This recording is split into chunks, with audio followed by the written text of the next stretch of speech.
Alright, alright, alright. Back at it again with the amateur casts.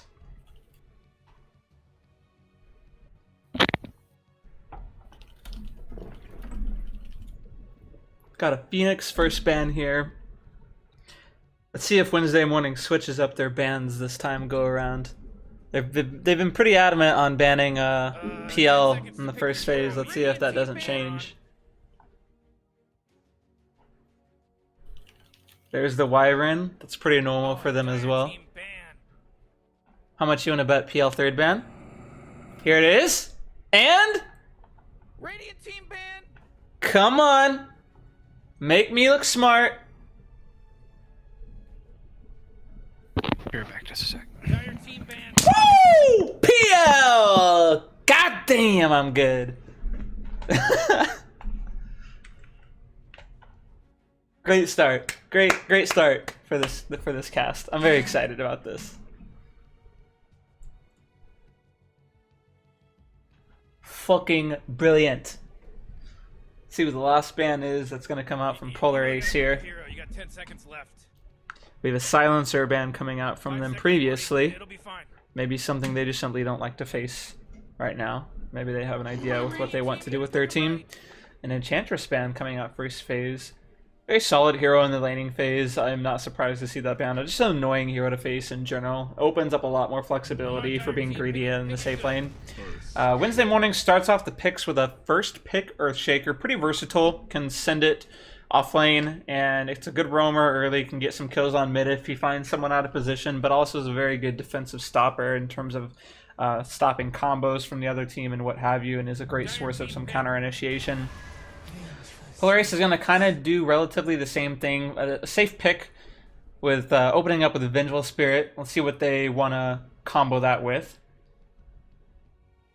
If the Venge is quick on her feet, she can swap out an important hero that's getting echoed. And they combo with the draw. I was wondering if they were going to do the draw with the first pick, comboing with the Venge, or if they were going to be like, no, let's wait until the third or fourth pick. But they end up going in the first round. They end up going with the draw. This very, very old school, like that combo has been in the game since the heroes have been there. Venge and Drow is very, very common duo. So let's see what Wednesday morning thinks in terms of what they want to get next.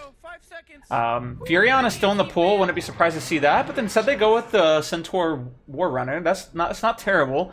I still think that Furion could be very good this game as the 5 position. There's the Spectre ban, pretty common for the Drow. Wednesday morning ends up banning out the Dark Willow, making sure that they don't have another aggressive person to send in their offlane that can couple up with the Precision Aura. If I were Polar Ace, I would definitely take out the Furion here. Wednesday morning is known to really value the Furion pick, and it is very, very strong against the opponent team right now. I really would like a Furion coming out by Wednesday morning if it does not get banned out. 5 seconds left now. About to dip into their reserve time Wednesday morning is. Let's see what happens next.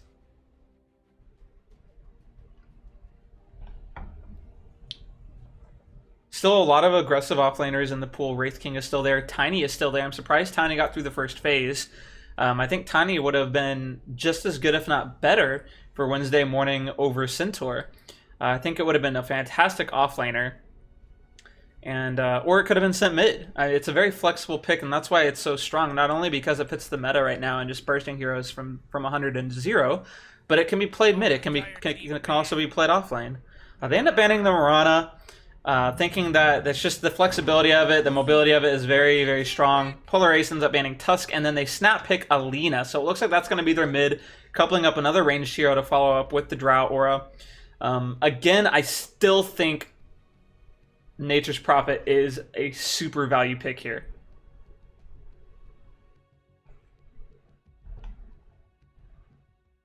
You really got to pick a hero. You got 10 seconds left. Looks like they might dip into the reserve time again here. You better pick your hero. 5 seconds.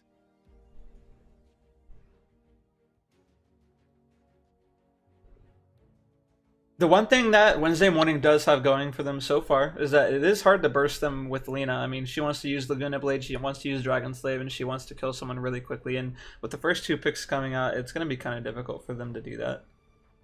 Yo. Welcome back. I've been saying I think Nature's Prophet would be a fantastic pick here for Wednesday morning. I know they value that pick a lot, and it slipped through the first phase, and I think it would be very, very strong as their 5 position this game against Polar Ace. Could be Go good, yeah. dire team. Pick 'em Ka up. was They saying end up going... that Go ahead. Ka was saying before the game that he's wanting to try out some new drafts, so That's fair. They end up going back for the Lich. I think they just want to have someone that's safe, but I don't think they're going to get much against Polar Ace's safe lane. I mean, they'll have some good XP advantage because of Sacrifice, but they don't keep that have drow much... under level 6 for as long as possible. That's true. I just don't think I would. If I were them, I would want to pressure Drow more than simply XP. I would want to pressure her. I would want to push her out of lane. Push her out of lane. I would want to kill her over and over again. Come on, Radiant team, you gotta pick 'em up. Polaris is gonna follow up, and they're gonna go with a Clockwork. So it looks like it's gonna be a Clockwork off lane. Maybe they pick that kind of as a way to. I mean, Wednesday morning wasn't going to go Clockwork because they already had their offlane, they already had both their supports, but maybe they just think they need some initiation. They need kind of like a more tanky person, as the first 3 heroes they had picked so far were all very squishy. So I'm very... Lena support as well. Doesn't have to be Lena mid. You're not wrong. That's an interesting thought. Yeah, 5 seconds left now. It would be a Lena off-lane support then, if that's the case. Yep, I'm thinking that they're just trying to bait into Maybe. something to give a free lane for mid or something. I don't know. Maybe. You know what I'm really shocked to see get through all these picks, all these bans is Tiny. I'm shocked to see that get all the way through so far. Dire team ban. There's the Tiny. Speak of the devil. Well then. Well, so that's going to be a mid-Tiny. At least it should be. You know me, I'm extremely adamant on saying that Tiny safe lane is the worst place to have him. I think that Tiny, I would rather Tiny be mid, off lane, or support all over a 1-position carry any day. I think it's awful as a 1-position carry. What if they do Centaur carry with Tiny Lich offlane or something? I'd be fine with that. That puts some aggression on the Drow. I would like that a lot. You know, last time we were casting, I actually said Centaur safe lane would be fantastic. It's true. Those words were said. You get a blink super fast. You can get like think of it this way. You get like a Vanguard or a Hood into a blink like 11 minutes in, and you just fucking run at them. Like, do you give a shit if you get that super quick? Do you care? I don't think you do. Well, Radiant they team. definitely don't lack stuns. I would like They have that. a lot of burst. I would like that a lot more if they did Tiny off lane combining with the Lich, and then I'm the just Centaur be worried safe lane. that- I'm just worried that if Drow does get a decent level 6 and they just start pushing down towers before Radiant gets their timing, like with blinks and 10 stuff, seconds that to pick your they hero. might have some trouble. Moron. Clockwork can just zone them out when they try and go on the Lich. You or know what the would be Luna really Drow. interesting? You know what last pick I think would be really cool by Polar Ace here? Shadow Shaman. You have Lena mid, it's a support Clockwork, and then you go Shadow, or sorry, you go an offlane Clockwork, and you go a Shadow Shaman. How do you stop that push? You can't push through cogs. They have insane burst with Lena. They have a swap if you go on anyone. And then how do you kill Rostawards? Look at the team they have so far. They have Earthshaker, Centaur, Tiny. How do you kill Rostawards? Don't. That would be such a good pick here. Shadow Shaman mid. I mean, it's not terrible. 4 years ago. Now it's pretty bad. I think that Shadow Shaman would be a really cool pick by Polar Ace here. Radiant team pick. They have no way to kill the wards. If you do, you die to Light Strike Array or Hookshot and stuff like that, or Swap. They're all melee heroes. Dire team, pick 'em up. Wednesday morning ends up being going back for the Clank, so that's gonna be their It's Conrad's hero. That's their carry. that's gonna be their safe lane. So it's gonna be a mid Tiny. It's gonna be an offlane Centaur. Okay. Most likely, unless they decide to switch things up. Let's see if he plays a better Clinks here than he did last time. I haven't been a fan of his Clinks the past 2 games, but let's see how he does 10 this game. seconds to pick your hero, you Everyone has bad moron. games, 5 seconds, Morty. Hey, except it'll be me. fine. I don't. I still think they could run the Tiny or the Centaur mid. I don't like. No, I think Tiny is mid. I'm just saying, I think they could run both of them. I don't think Centaur would be that great mid. I just think Tiny's a little bit more aggressive in lane. I agree. I mean, they could still end up doing this, right? They could still go like Clinks mid, Tiny off lane, and then Centaur 1 position. Yeah. Make Centaur great again. Have him be the 1 position. It's a good 1 position. I mean, he's gonna get buffed again in 0.20, I'm sure, because nobody picks him enough. He's a good hero. He doesn't need buffed. I think he's quite balanced right now. Good talent tweaks, I'm sure. Polar Ace dipping into the reserve time. They have about 45 seconds left. What do you think that they need right now? If you were drafting right now, what do you think that you would need here? I still think they're saving their mid. You think they so? like their mid, yeah. You think it's going to be a support Lena? Yeah. Honestly, I like Viper. Why? It's another. You can frontline, and you get some damage. I don't know. I feel like you can clear waves pretty fast. I think they could go something better than Viper. Shadow Shaman. Make me look smart. They just need a hero that doesn't get bursted easy. If Tiny and Centaur get on top of these heroes, But if you- now they're just dead. If you kill Enigma, okay, so they go back for the Enigma. Time to choose Lich your doesn't hero. have the easy stop anymore. If he gets BKB, they don't have a way to stop BKB at all this game. They need to put the Tiny against the Enigma. Like, you can just one-shot the Eidolons. Yeah, Tree. I I agree. don't think they'll do it, though. Their Fatal usually plays mid. So, They're gonna be stubborn. yeah. I like what you're thinking, and I completely agree with you. Eidolons are very annoying in lane. It's going to be very hard for Clinks to last hit against all those Eidolons. I agree with you. Yeah, I think... It's really going to make my life as a caster difficult, as they both have a person that has Fatal in the name. Oh man, Rick, Oh. there's only 10 seconds left to pick Yeah, a I hero. guess... no, I suppose. I'm just going to say the hero names.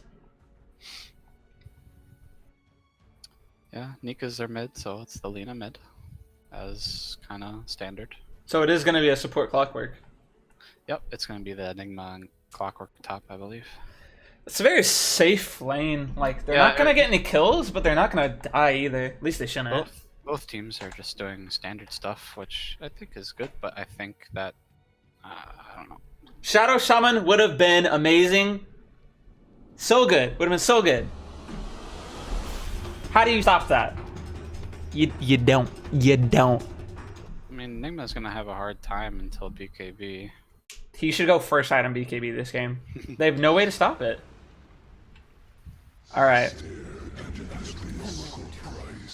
Alright, so let's look over the items here. Oh, Oxygen-rich atmosphere, camera, chill out now. giant testicle monsters. We'll be fine. Alright, so let's take a look at what's... Drow and Venge are going to be going into the lane together. Safe lane. We do have Lena mid, as you stated. And then we have... So you were right about the lanes. I mean, that was pretty obvious. Pause coming out. I think they're running the Clockwork as core. I'm not sure, though. It's hard to tell with their item choices. You could do it either way.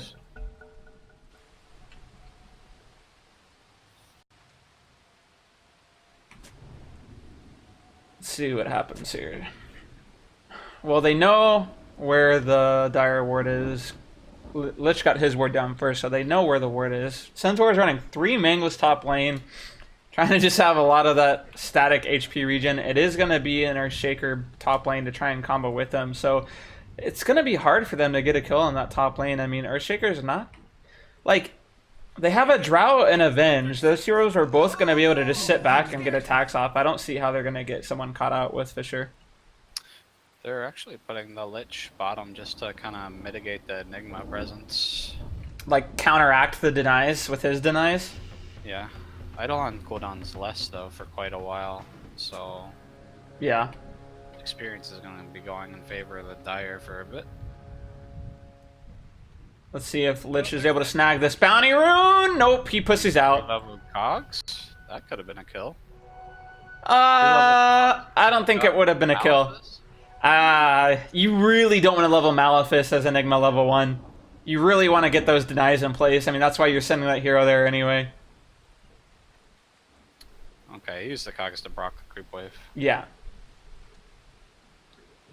The lane that I most want to look out for is top lane. They already traded some harass out. They're already using the regen. Is he going to use a Fisher here early? He's hiding in the trees setting up. He has a word to show it.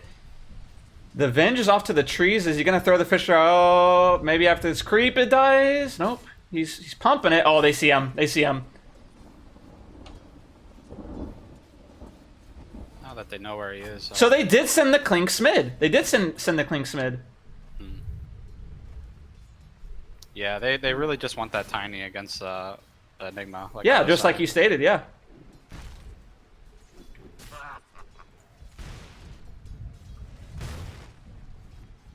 I think right now, bottom, they're not really focusing on one hero being the definite core. I think they're just trying to get last hits where they can.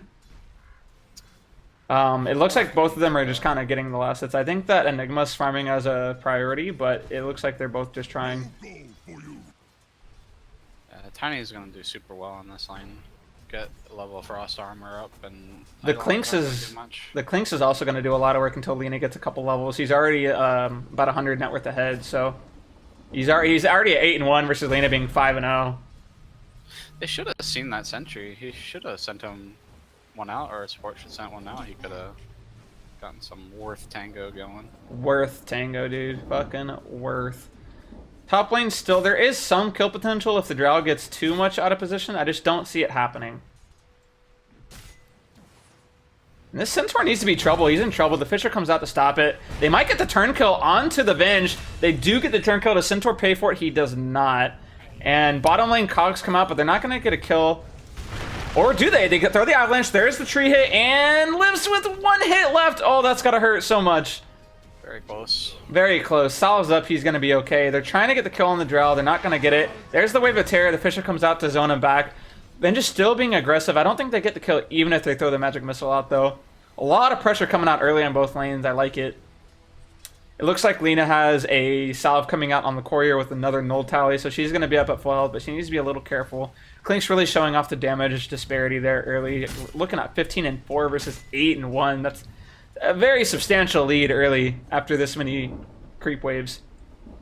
I'm not sure what this Earthshaker is doing with no mana. He needs to stop this hard camp being pulled. Okay, it doesn't. The creep wave meets up in time.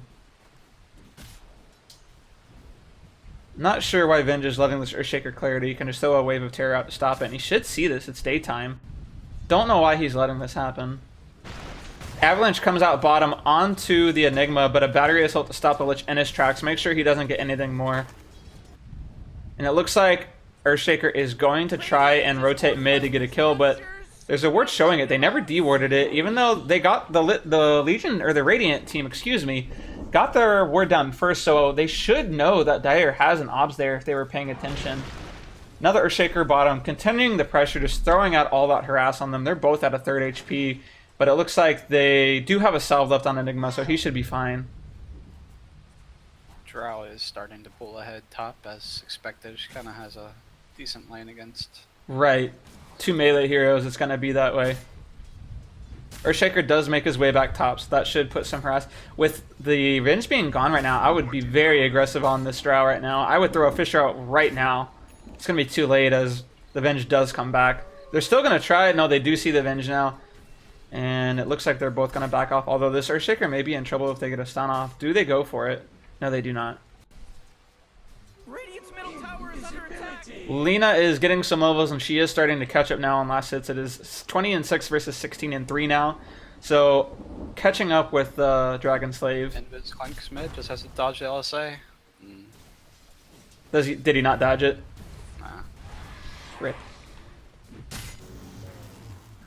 Clockwork getting low bottom lane, does get away with Cogs. He's going to TP back to base. So that's going to be a free lane for them, bottom lane, for a while until he gets back. So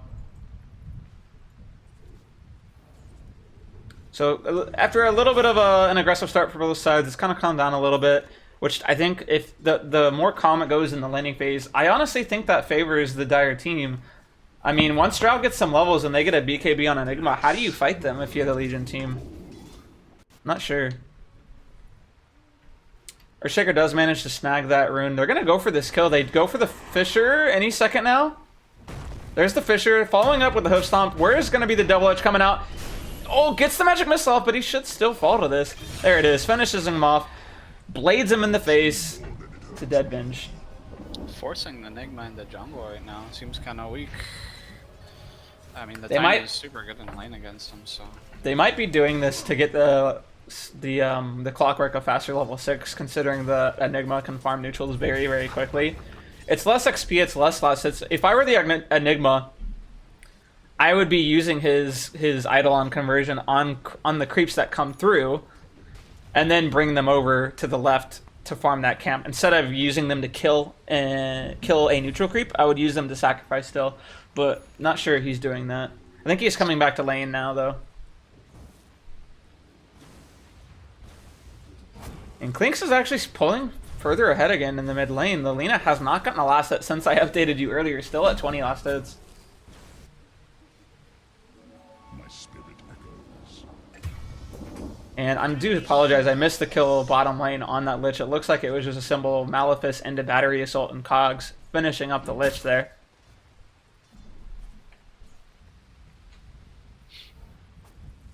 A little bit of a lull in the action other than that bottom lane kill. And let's look at the levels coming out. We do have level 4 on Enigma. We do have the level 6 coming out on the Lina and the Clink, so there is kill potential once they have Laguna Blade up. This is a full level ahead. Yeah, it's kind of surprising. I thought that she would catch back up after she got some levels, but Clink's ended up pulling further ahead. He's at 36 and 15 now. She's just been trying to stay in the lane. She's not been sending herself some mana. She's not been able to, you know, continually use spells to get last hits.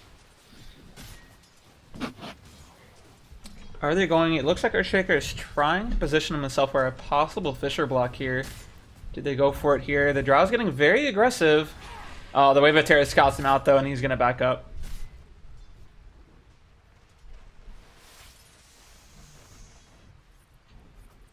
Enigma is finding a little bit of room in the jungle to pick up some farm. I don't wonder what his first item is going to be. Looks like he's queuing up Arcane Runes. The Fissure top does miss out. The Venge is trapped, but they're not really going to have a chance on her. They are going to turn it onto the Earthshaker, actually. The Drow's pumping in a lot of damage, but they're kind of splitting the attacks up. The Centaur is getting very low, but it looks like they're going to switch onto the Earthshaker and possibly get the kill. There's another Magic Missile, and they do finish him off. The Centaur is going to TP out back to base, and they're going to have a free top lane for a while. And that's a big kill for them top lane, because this Tiny is going to get a very, very quick Blink Dagger. He ended up going a bottle for bottom lane, which is kind of surprising to me. I think that he should have saved up and just gotten an Aquila if he was going to go something for a mana regen, and then that would have let him... Because he already has a Bassi, and I think that would have helped him instead of getting a bottle, but... And another Fissure comes out just trying to prolong the stun, but Drow is level 6 now, so they really need to be careful against that because she's going to dish out a lot of damage right now. Pressuring top lane already against the Centaur and against the Earthshaker, but we do see Clinks roaming up top lane. He already has used Death Pact, and he's trying to wrap around. Do they have a sentry down for him? I don't believe they do, so this could be an opening, but it looks like he's going to turn around and maybe head back mid thinking, oh, I don't see them. I don't want to waste my time any more than I have. I don't want to let this Lina catch back up because it looks like she already has. I mean, she's already only within 3 last hits now, where she was down by about 15 earlier, so she has caught up for that little sliver of opportunity and she seized it there. It looks like she has been roaming between the medium camp here and the mid lane, just nuking down the creep wave and then going into the jungle, so that's probably been what's helped her. Earthshaker is going to get Magic Missile top lane. Do they get him? The Drow is going to get fissured. They might still have a chance on this. She does a lot of damage. It looks like she's going to back up. They don't use Wave of Terror. Instead, going to pump a little bit of damage into the Centaur. And they're going to back off from there. Enigma does finish up the Arcanes. I'm wondering... Yeah, I was going to wonder if she was going to go for a mech and finish up the Greaves, but it looks like she does, or he does have the Blink queued up like Clinks you did. dodges Laguna Blade with Strafe mid. Ends up living with 1 hit. I saw he dodged the last attack. Did he actually dodge the Laguna Blade with it? I believe so. They're gonna use Stampede top lane. They get the stun onto the Drow. There's the hoof step to follow up. The double edge, and Drow's gonna die. Looks like she ends up dying to the creep, so they split it up. A kill on bottom lane. And Chainfrost came out. It looks like another Malefice into Cogs and Battery Assault, I believe. Earthshaker is chasing this Venge, pinging him out. They have a shrine. He is going deep, and that's gonna be a dead Earthshaker. Hello? Don't know what he was thinking. Don't. Yeah, the poor little feller got lost. Dire's top tower's under attack. Tiny still does not have treads. I'm surprised he doesn't have more than he does. He did go back and finish up the Aquila there. Still doesn't have his treads though, so it's gonna be a slow blink. And now the Tiny might be in trouble. The Drow's got some last hits in. The Light Striker Ray misses. Good sidestep. The Avalanche comes out. Web of Terror over the top. There's the Gus. Hits on 3. The hook shot, the Laguna Blade. There goes Tiny down. They have the Cogs, the Light Striker Ray again, and down goes Centaur. Fantastic hook shot by that Clockwork. Set up by that 3-man Gus. That was a fantastic combo by the Dire team there. And Klinks is using this to push some pressure on mid lane. It looks like it's going to be a dead tower. And there's the mid tower going down. And that opens up a lot of space for the Radiant team. So trying to salvage the fight as much as they can there after losing 2 heroes there. Yeah, they lose heroes, but they get tower mid. They gain map control. And mid tower, as you know, most important tower in the game in the laning stage right now. So very big that they got that. For, invis heroes such as Klinks can just run around. And Echo Sam comes down on bottom lane. There's the Avalanche. There's the tree toss. Goodbye, Enigma. Did not know Earthshaker was down there, and like you said, easy peasy. The lemonest of squeezies. Yes. Drow looks like she's going for a Dragonlance first. Looks like Lena is queuing up a Yule's. Already has the Staff of Wizardry. Looks like Clockwork is going for a Blade Mail first. Looks like he's already has an idea of what he wants to go next. It has the Ags queued up after the Blade Mail. So let's see how long that takes him. Tiny still... I just wish that he would have had a blink by now. He has it queued up now, but he only has 200 gold. It's not going to come out anytime soon. They have a smoked up Clockwork in the background trying to find this Tiny with hookshot, and I think this is going to be a dead Tiny. Lena gets shown. The Avalanche comes out, and this Tiny is going to be fucking donezo. Didn't even have to use Black Hole. Stampede comes out. They're going to find this Drow in the jungle. And, oh my god. Goodbye, Drow. Poor little feller. Looks like they're setting up to try and push out bottom lane. I think that Radiant team might be okay just swapping tier 1 towers, but it looks like Klinks is going to try and pressure tier 2 instead. Although he only has about a third mana left, so he's going to run out of mana if he uses his strafe there. Blue does TP on bottom, so it looks like they're going to try and defend this. Centaur does come from the shrine there. There's the hookshot onto the Lich. There is the Light Striker Ray. The Avalanche comes out to try and stop him, and it's too late though. The Magic Missile on Centaur stops him. The Earthshaker comes in, gets a Fisher onto 3. The Klinks in the background just laying into this lane of the Centaur does fall to the damage, but they end up picking off the Venge as well. It was a great fight for them, just being able to blink on top of the Enigma and kill him before he could get the chance to Black Hole. Not having a sentry down really costing the Dire team there. The Klinks does come from behind and finishes off. Really, if that Klinks doesn't get into that position, I think that Dire pulls out of that fight ahead, but they end up not getting anything. They end up losing the fight, actually. Not getting the BK, or not getting the Black Hole off, excuse me. And they do end up losing the fight, and that's huge for Tiny. I told you he was struggling with his farm, in my opinion, but now he's up to 700 gold.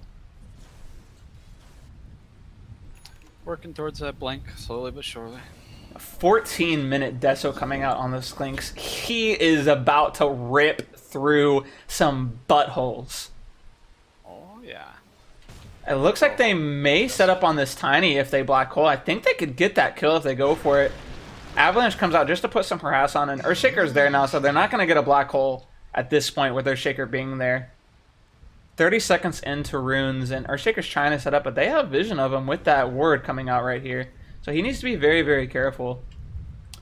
And Lish is doing a good job with the illusion rune, just making sure that they have vision in as much of the enemy jungle as they can.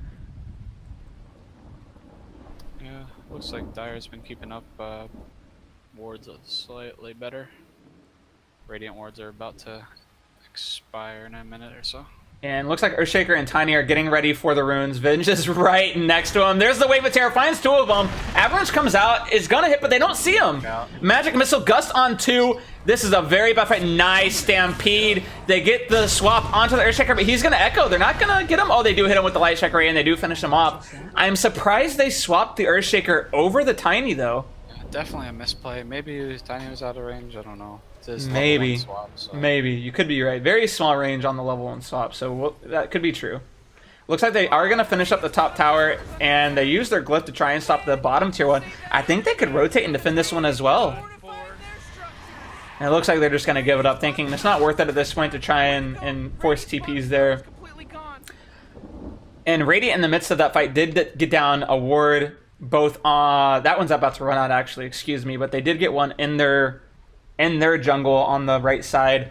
Dire had 2 wards there. It looks like they dewarded one, and there's still one showing in the lane. So let's see how close are the big item pickups now. Tiny is now 400 away from Blink. So that's another thing you got to say with the swap not getting on the Tiny. He doesn't die there. He doesn't lose the gold. He's still able to use that time to keep farming. Now he's up to 300 away from Blink. Centaur already has a Blink, and he's going back for a Vanguard, probably turning that into a Crimson Guard later down the road. Lich looks like he's going to be a very sad ward bitch this game. He doesn't have really anything queued up other than Urn and wards, but if you're a Lich, you're happy if you get an Urn pretty quickly. They might be trying to set up on this Clockwork with the Centaur Blink. He does have an Invis rune. I really wish he was scouting behind, but it doesn't look like the Dire team are going to be anywhere nearby. They even used the Chain Press and the Stampede to bring him down. A little overzealous, but probably just making sure they finish the kill.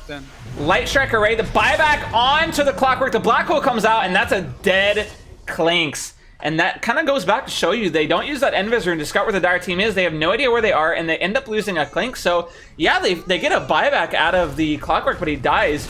Meanwhile, mid lane, the Fisher comes out onto the Drow, probably got an Avalanche into a Blink, or excuse me, not a Blink, but a Fisher onto him. They do actually have a Blink onto the Earthshaker, so it was an Avalanche into Blink Enchant Totem set up there, so.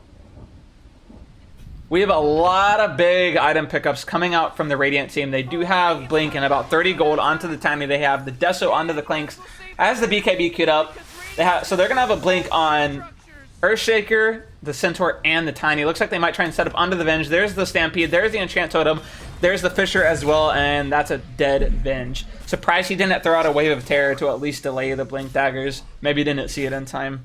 They just need to start 5-manning and taking down the remaining towers. They have such a big advantage right now. I actually think that they should get a ward deep into the Dire jungle and then take out Roche and then take the tier 2 towers. They can kill it very fast, like just using Avalanche and Host Stomp combining with the Deso and Clinks.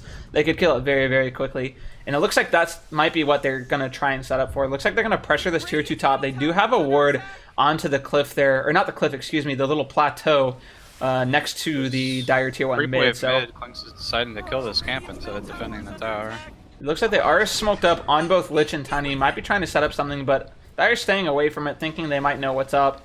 The mid tower ends up dying mid. They get the deny, but feels like, going back to what you were saying, it feels like that probably could have been avoided if Clinks would have just been in lane instead of farming the camp. They did have Glyph. They didn't use Glyph either. That is a little bit of miscommunication, maybe. Or after the tier. I don't know. Could have reset. And it looks like they're trying to get a kill on this Venge top, and if you're Venge, you take the sacrifice. I mean, more in the area on the Radiant though. This Venge is very dead. Tries to wand, but there's the hook shot onto the Earthshaker. A big target to go. The Light Strike Array comes down. The Stampede comes out, but the Glunagate comes down. There's the Tiny Blink Dagger. Dodges the Hoof Stomp and the Chain Frost with his Yules, but he's still going to fall to the double edge. And Radiant team is definitely going to take that trade. That's going to open up a tier 2 top lane for them. And you got to think, after they take this tier 2 top, they're going to defend mid. They're going to force the Dire team away from their tier 2, and then they can take Roche from there. Link's wasted a lot of his Searing arrows through that. Yes, he did. Still going to take down that tier 2 top lane with relative ease. They're going to TP back. Centaur's going to defend the lane. I really, if I'm Radiant team, I definitely set up for Roche here. They have the vision that they need to. They have the damage that they need to. They should take it right now. That way they have a cushion for taking the remaining objectives. It looks like they have lines drawn to take mid tower, but I really think they need a Roche first. Lich is pinging the Roche pit, so he might be trying to tell his team that he wants to Roche, but they're all starting to make their way bot lane, so maybe not. Kind of surprised by that. Enigma does have a blink, so they always have to be aware of that black hole factor, but he's not really that scary. Like, if you're Earthshaker, you just sit back and you fisher him whenever you see that black hole come down, and what happens? I think the last pick Clinks was just like super good by Radiant because they did go like a Drow range team. Like Clinks is so good with just fucking And strafe. the only lockdown they really have is Black Hole, or if they get Clinks with Yules before he hits his BKB, then, you know, that'll be fine. But he's going BKB next. He's going to have it in about 1,500 gold. And I don't know if you see the sentry they just put down onto the plateau near the Dire mid tier 1 tower. Look how close it is to not getting that obs by the Radiant team. Like, good word placement. yeah, very. It's kind of funny. Looks like they're trying to maybe try and get a kill on this Enigma. Putting down an obs, they do see him, but his spider senses are tingling. Q. I mean, Dire knows that they're focusing on this bottom lane. Still got a tier 1 up, so. Right. And Drow now does have Dragonlance and a Shadow Blade up. Looks like she's going for the Hurricane Pike. I really wish she would be going back for that BKB. The only way she dies right now, I just don't like that this Clinks is playing on this side of the map. Like, instead of being aggressive with the Deso. like they have a vision in their jungle. He should be up here. He should, like, it should be at the tier 1 bottom. He can just backdoor it, I'm sure. Do you think his thought process is that he wants to farm BKB first? I don't know. They keep going back between tier 2 and Rush right now. They're wasting a lot of time though. It looks like they are just going to use smoke. Time off the map. And that Okay. they do Flare use Rocket spots. Flare, but they're smoked up, so they don't actually see them. Prevents them from rushing though, which is the biggest thing. Not wrong. You know, They, when they you, just spent, like, they needed to make their decision faster, right? They spent so much time off the off the map that the Dire knew it was like, oh, we just need to check Roche with a flare. right. And they might be trying to set up here. We have Zhao coming in with her Shadow Blade up, maybe just trying to see if anything's available, making sure that she's safe to farm mid lane. We do have Vanguard up now on the Centaur. Does he have Crimson Guard keyed up?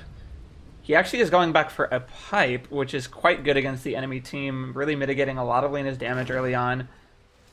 Tani is looking to go a Dagon. I just don't like how the Radiant are playing on this side of the map right now. They have no Yeah. objectives Yeah. able to get besides Rush. They might be just scared of... The problem I have, and kind of adding on to what you're saying, the Enigma doesn't have BKB yet. He's still about 500 gold away from having BKB. And they have ways to stop Blink Black Hole with Fisher. So, you know, it just makes your point stand out even more. They have ways to stop Black Hole. Why are they not forcing something? They're losing bottom tier 2 tower right now. Yep. They're not getting anything out of this.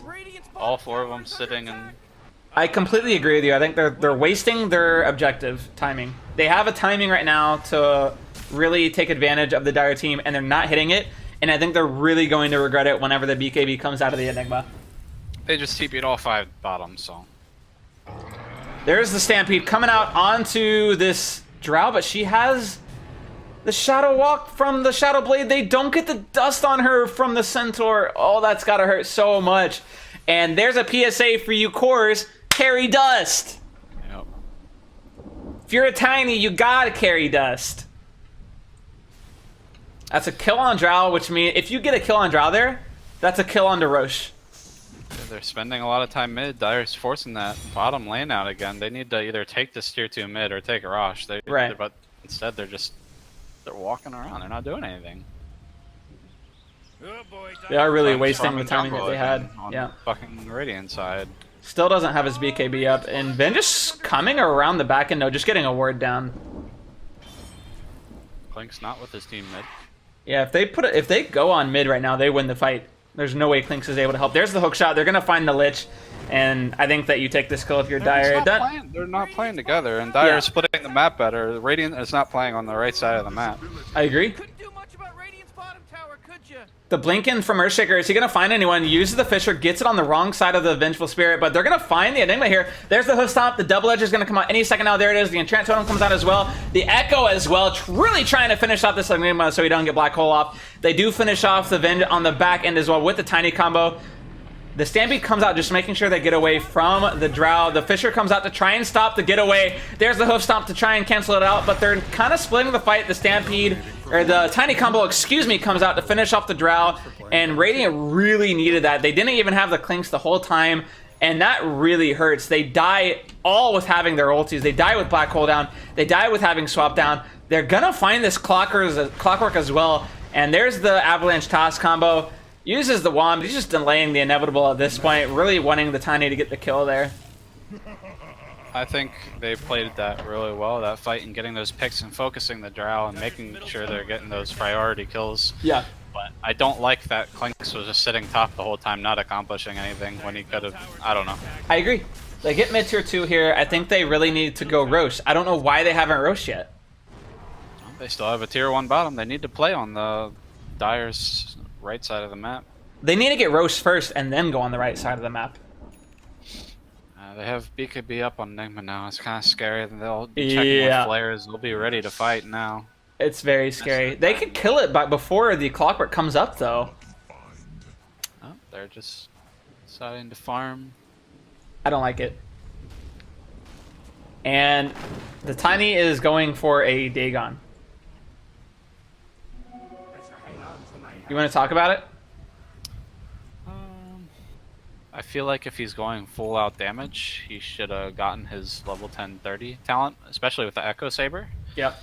I don't know. It's strange. I mean, the Ghost Scepter Dagon thing is kind of really good because you can solo kill anybody on your team, but I don't think you need. Not Lena. Lena has an Aeon Disc.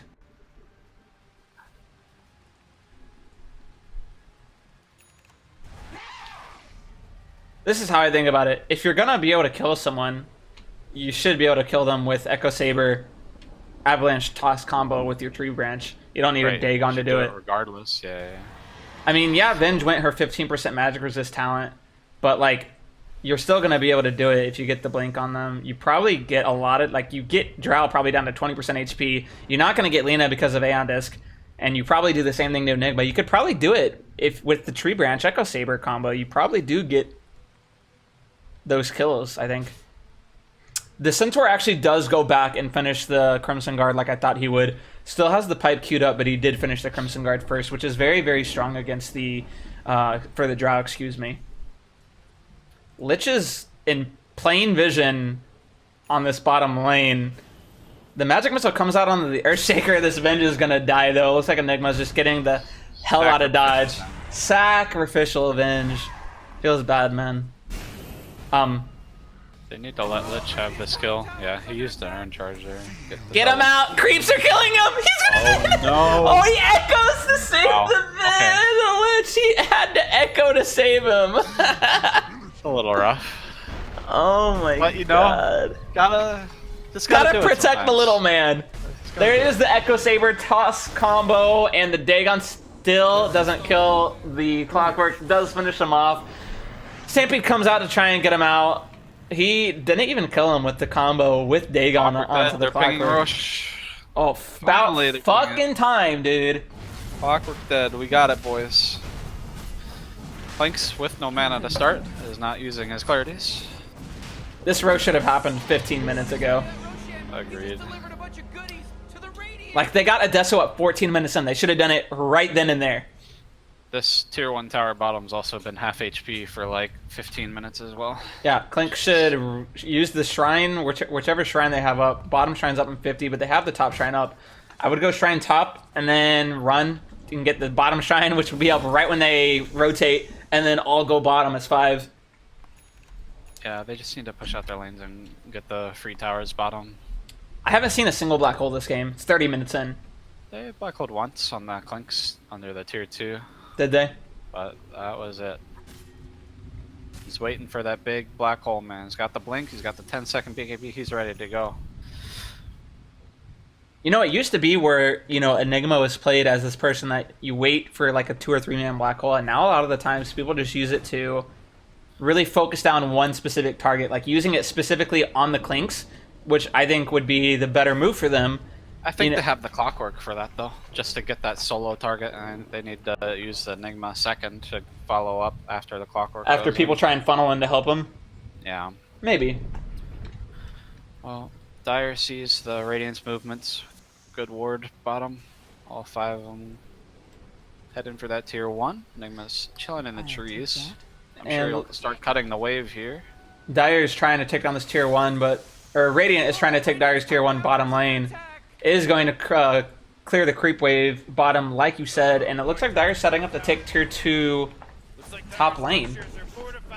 Yeah, they'll kill bottom tier 1, but they're gonna run out of juice there to push the tier 2. He actually didn't cut the creep wave. He actually pussied out of it. I think he's going for it this time. But they have another creep wave now to be able to take the tier 2, and they could easily do that with Clinks.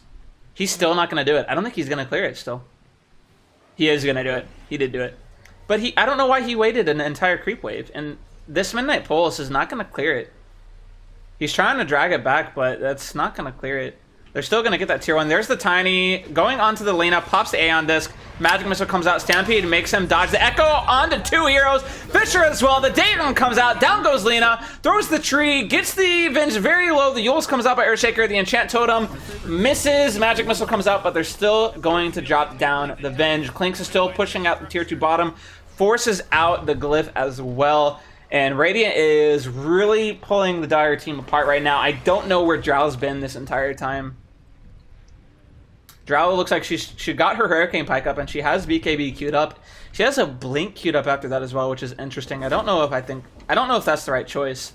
Clinks has a Relic up going for that Nullifier next, and that's really going to be strong against the Enigma. If he finds that Enigma before he blinks in, then Radiant win the fight. And that's their counter right now to win the fights. Find the Enigma with the Clinks on the back end, pop the Nullifier to make sure he doesn't get the BKB off, and kill him before the fight happens. Still need to be focused on this bottom lane unless they're trying to go high ground here, but still a free tier 2 on the map. I think they should go for the tier 2 bottom. Enigma's really making his home in the bottom lane. They're going to smoke up inside the jungle. Did they see it? I don't believe they did. They're really... Clinks, yeah, Clinks is not even coming to join them yet. You really want more than a Clockwork if you do this. You want the Drow, but they're staying inside their base. They're playing smart there. Not farming up the way the Drow does come out, though. Are they going to go on this? There's the Avalanche, and the Toss comes out. There's the hook shot to try and disrupt things. The Fisher comes out. He does get the force up, but the Train Frost comes out and finishes him off. Stampede comes out as well, going on the Lena. Hook Stomp comes out. The Enchant Totem as well. The Swap comes out. There's the Black Hole onto 3. No cancellation. They're going to get all of them. Tiny solo gets him. The Avalanche comes out, but it's too late. He does fall. Lena tries to finish off the Centaur as well. Will he get him? The Dragon Slave so close. Scott Flare. Gonna blink out. The Rocket Flare barely misses, and he does get the TP out. Oh, and down goes Venge. Went uphill with no vision, and Clink says hello. It's kind of rough, though. I mean, Enigma did a great job of splitting the bottom wave, and then they saw the Clinks with scan, so they knew they could take that fight middle. And they just took a 5v4 with the Clinks, so the Aegis was not there. If you're Dire team, are you happy with that? You still lost the Drow in the end, and it's a 2 for 2, and you use Black Hole. I think you're very happy with that. They're not going to get anything off this Aegis. I don't even think they'll get this tier 2 bottom now. That is a good point. It does delay the Aegis, and it should be out in what, like a minute or two? And there it's gone right there. There it goes. The one thing that Dire needs to be very careful of right now is they don't have Black Hole now. They don't have Black Hole for another 80 seconds. So Radiant has a very big opening here, and it looks like Clinks is going to find this Enigma. Does he get the Nullifier off? There he goes. Goodbye, Enigma. That's going to happen all game. Does he try and find this Clinks with hookshot? He does not. Centaur is looking as well. He might find the Lena here. Clockwork's being a bodyguard. And he's going to find him. The Andisk pops it. The hookshot comes out as well. Stampede, but he gets blocked off. BKB from the Clinks comes out. The Dagon and the toss, but the swap comes out to try and save him. Hoof Stomp comes out. Chain Frost is going to get whiffed with the Yules. They're going to kill the Venge, but you are completely fine with that if you're Dire team. That could have been a disaster for the Dire team. I said Radiant had an opening there with Black Hole coming down. They find the Drow, or not the Drow, excuse me. They find the Lina, and yes, they pop the Aeon Disc, but if they kill Lina there, they're able to go uphill. They're still going to try and go uphill, but this is where you have to be careful if you're Radiant team. Black Hole's up in 15 seconds. And I think Radiant heard me because they're starting to back off. There's the TP coming out from Clinks. They're going to leave. Very smartly done by them because Black Hole was going to be up. Securing the runes. Very, very good by the Radiant team. So, looks like Radiant up by about 7k now. Up by a lot of XP. They're up by 15,000 XP. Really pulling out ahead. The Clinks is level 22. The Tiny's level 20. Lena's level 20, but Drow's struggling. Only at level 18. They are smoked up on the Dire team, trying to find someone. Clockwork leading the way. Smoke pops. There's the hookshot onto the Clinks. Are they going to find him? The BKB comes out. The Black Hole comes out as well. Onto the Clinks. Stampede comes out. They're going to finish him out. Tiny walks into it. They're going to find him with the Malefice. The Hoof Stomp comes out. There's the Echo. Onto the Lina. Onto 3 people. There's the Chain Frost as well. Comboing it up. And Dire team's all going to fall down. The Vengeance going to fall as well. Does the Clockwork go down as well? The Toss and the Avalanche finishes them off. What an Echo by the Earthshaker there. Oh my goodness. Waited out those BKBs. Perfect 3-man Echo on Fissures. I'm sorry, but my dick's a little hard after that one. That was a good one. Woo! Tip that man. Clinks did get the buyback, so they should be able to pressure uphill now. Yeah, and I agree. It was a good black. It was a good buyback. Yeah, it was a good buyback. He had to try to TP out. They forced the buyback onto the Drow. They get a buyback forced onto the Clockwork as well. 15 seconds. He does have hookshot up. Or does he think he can wait it out? The Centaur is just going to take the tower with his return. Yeah, and he has return. They pop the Glyph. Not going to force the buyback out of the Clockwork, but they're going to get this tower. They're going to get the Hoof Stomp onto the Drow. The Fisher to follow it up the Enchant Totem, and that's a dieback.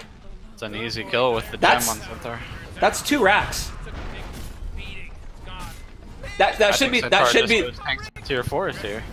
They are going to try. Okay. Good boy. Centaur's going to take the damage, but they are going to take the. I think the racks is the safer play, but he does get some free damage onto the tier 4 towers there. They don't have regions, so. I mean, they can't fight them. They don't have Black Hole. They don't have Drow. Maybe they get a kill with Laguna Blade, but there's the hookshot. They are going to try and find something. There's great cogs coming out, but the Hoof Stomp comes out. Doesn't get the BKB off on the Lina. Oh, never mind. She doesn't have one. Excuse me. Dagon comes out after the Aeon Disc. They are going to finish off the Clockwork by the Clinks. There's the Laguna Blade. Do they finish off the Tiny? They do. Buyback onto the Clockwork. Are they going to find this Clockwork? The Lina's going to die. Return is killing her. The swap comes out. Magic Missile. There's the hookshot, or the cogs as well. Excuse me. Lina needs to be careful not to die to the return. They do finish him off. Lina living with about 150, 180 HP. And they got something out of nothing there. They do get the second set of racks. And I think that Radiant's okay with that. They don't have a buyback on Tiny, but I don't think it's going to be necessary. He's down for a minute, but I think the Dire is going to be hard-pressed to find any objective. They don't have really any towers left to get other than the tier 2 mid and top, and I don't think they're going to be able to push to those towers by the time those 2 heroes get up. I think Clinks just needs to run around, get these shrines. They have Roshan up right now. And should scout it with Flare. Scout it with the Earthshaker here. Nope. Okay. He doesn't like Roche. Not a friend. Clockwork running around with the gem now. If you were a hero in this game and you looked at Roche, would you shit your pants? I think I would. And it looks like Dire Team's looking for something. They do have Black Hole up. And this is a 5v3 fight right now if they can find something. They have no vision though. Clinks is trying to go uphill. A little scared that they might have a sentry down. They do have Black Hole up. Tiny is up now. Centaur up in 10 seconds. Tiny is going to TP to the tier 2 mid. And I think Dire's just trying to stop this Roche from happening, but top lane is going to push in because they're at a Rax disadvantage. Venge's trying to get a ward down, but he's going to pay for this. They're also going to de-ward it immediately. Fisher comes out, the Enchant Totem comes out, the Dagon as well, and he's going to fall down to the urn. I guess. Go rush. If you're a Dire team, you try and defend the top lane, push it out a wave or 2, and you try and defend this, but Centaur is making sure to space him out. Lina has to back away. And they are going to go right into this Roche. And he has BKB queued up, and he has that Dagon 5. I don't think the Dagon's done for him what he's wanted it to do, in my opinion. I think that a BKB into like Like a Bloodthorn could have been really good. Don't know why Clinks isn't going for this. They have the vision down, showing where the enemy team is. So I think Scared of the flare, even with the Venge. Clinks just needs to go in. They have vision. They have vision. They have heroes to break the smoke. They should just do it. I don't know what they're scared of. Fisher comes out to block out Roche. Okay, and they're just gonna do that to make sure that they don't get any damage from the Roche. It's an OP Fisher, honestly. It's a very good Fisher. It looks like Dire Team is just going bottom lane. I don't think they're gonna get there in time. Roche down to about half HP from this Deso. Rocket Flare does scout him out, but I think at this point they've accepted their fate. And they're actually backing out of the pit. They just don't, like, Dire is not showing on the map. They don't know where they are. They need to have a support hero on the high ground, like right here, to break any smoke. Clockwork's probably just going to try and get a hook, but they're blocking it perfectly with 2 heroes. Oh, Clockwork, don't do it, buddy! There's their Aegis is going to get picked up by the Clinks, and there's no Clockwork. That's a dieback as well. Clinks picks up both the Aegis and the cheese, and that's not worth it. That's a risky play to do without buyback. That's a QSS play right there. Feels bad, man. Gun. I mean, they have 75 seconds on clock. They have plenty of time to just push out this bottom wave and get the tier 2 and tier 3, I'm sure. Yeah. I mean, if you're Radiant team, this is their game to lose. Like, they only lose this game by throwing. The refresher does come out on Enigma, so that's something. It ain't nothing. Smoke and refresher. So. It ain't nothing, dude. This is gonna be the fight, man. I mean, it has to be. Dire putting everything. They have to get through Aegis and cheese, though. What they should do here, even though it sounds kind of like they have the refresher, they should smoke and fight this at the tier 2 just to catch them off guard. Radiants are gonna think, oh. I think you remember the IG smoke on the Navi and T2 patience from Zoe. That's the direction that you would go for that one, but it looks like they're gonna play safe, stay on their base. I think what you were saying though would have been an amazing play. Do they scout out this Enigma? The Earthshaker's getting into position with his Ags, and they're just gonna take the tier 3 already. And they're having good. They're spaced out on the Radiant team. They're playing very smart. They don't know he has a refresher though. If you're a Dire team, all that you care about is getting this Clinks. Light Striker Ray does come out, trying to just delay. Pops the Aeon Disc with the dig on. The Echo comes out. I think he did it a little early. And the hookshot comes out. He can't get the black hole off. There's the black hole on it too. He doesn't have BKB up, but he gets the Earthshaker. Laguna Blade comes out. Chain Frost comes out as well. There's the refresher. Gets another black hole on it too. And they're all dead. There's 3 down. There's 4 down. They're gonna get Clinks here. He's gonna try and just nail this Ranger Axe. They're gonna get Clinks twice. He's dead twice. Killing spree. And okay, I mean that's not nothing. That's 120 seconds without Clinks. All their lanes are pushed though. They don't really have heroes that can push the lanes fast enough. I think they have to go down mid and get a tier 2 at least. Lena's so low, she can't afford to go to base. They need to push out the lane. She needs to send herself a salve. She's gonna go Shrine bottom. But they're wasting time though. I don't know why they're going bottom. Why is Lena attacking neutral creeps? I was about to say, Lena, like, are you serious?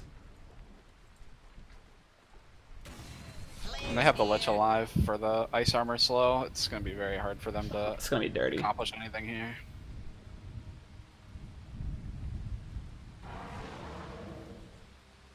And they're They need trying to try and go bottom. They can't afford. Yeah. They're trying to get a Rax bottom. Yeah, they can't afford to go mid with the ice armor on the tier 2. Here we go. Yeah, they have no black hole, they have no refresher, they have to get something out of this and then get out without losing any casualties and then trying to lay in until their black holes are up again. That's what they have to do.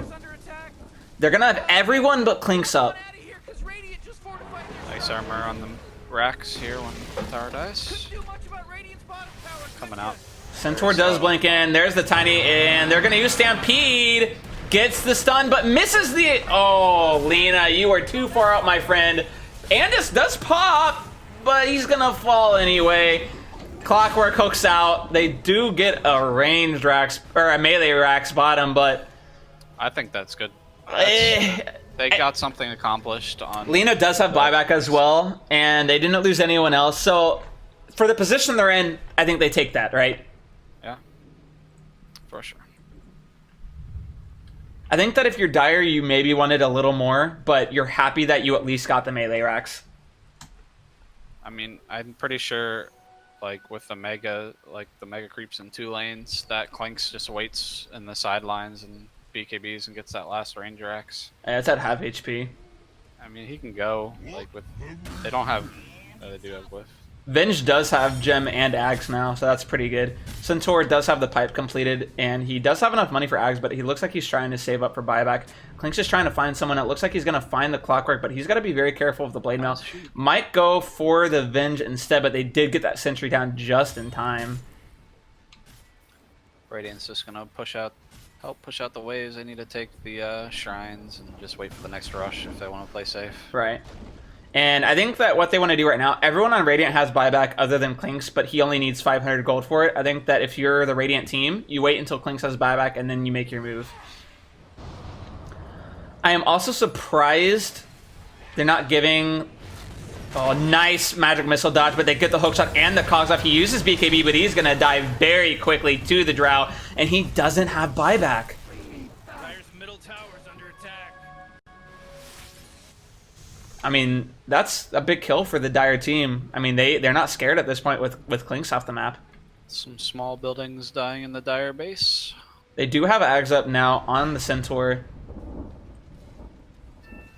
Clockwork getting close to an Ags for himself. That will be very good for the Dire team.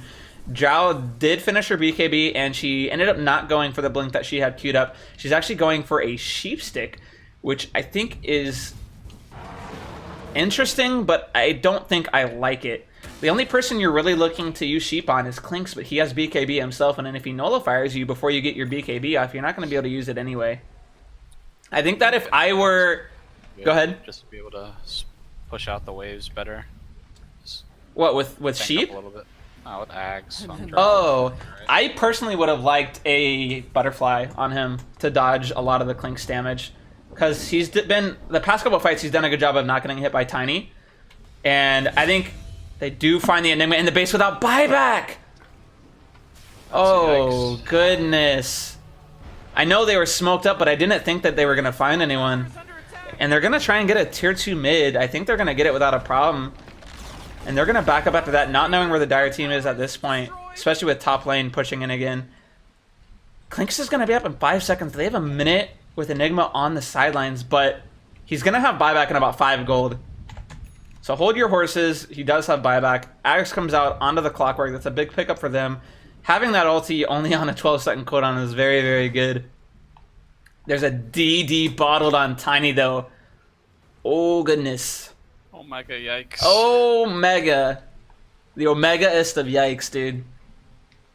They do end up passing the cheese over to the Clinks from Tiny. I do think that was a wise choice. Had no item progression on this Tiny, though.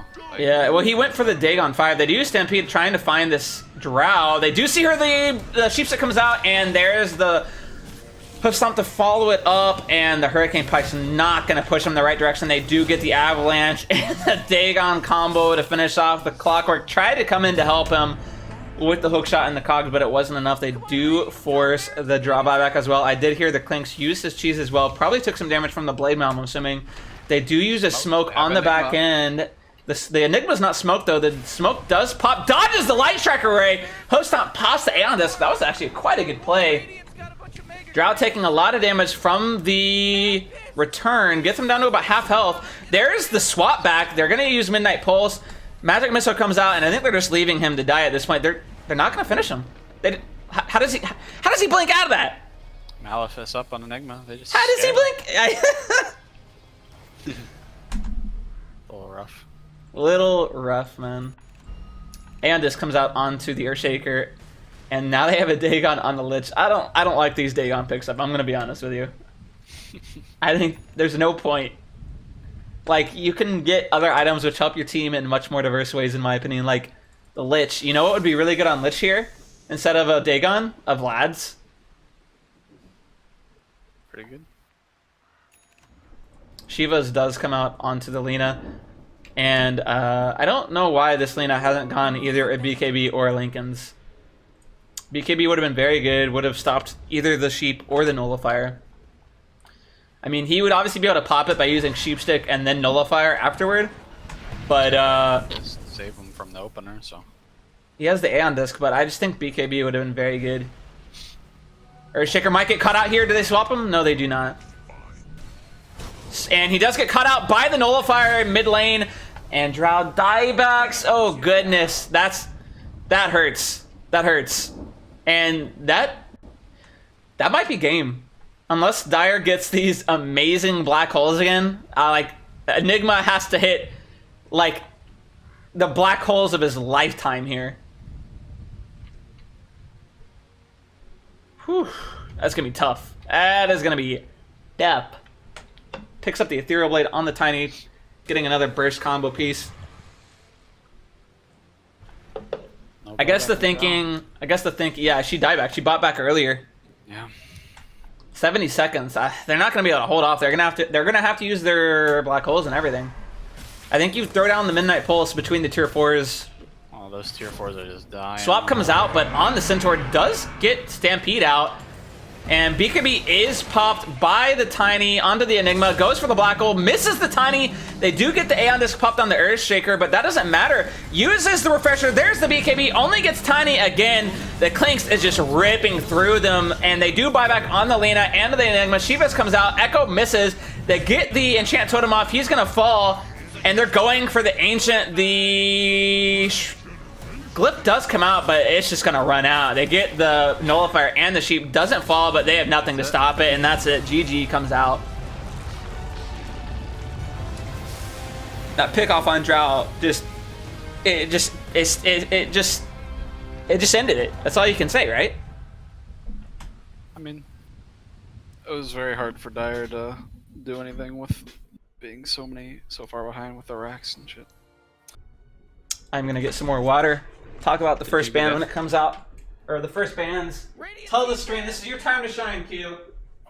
This is my time to shine.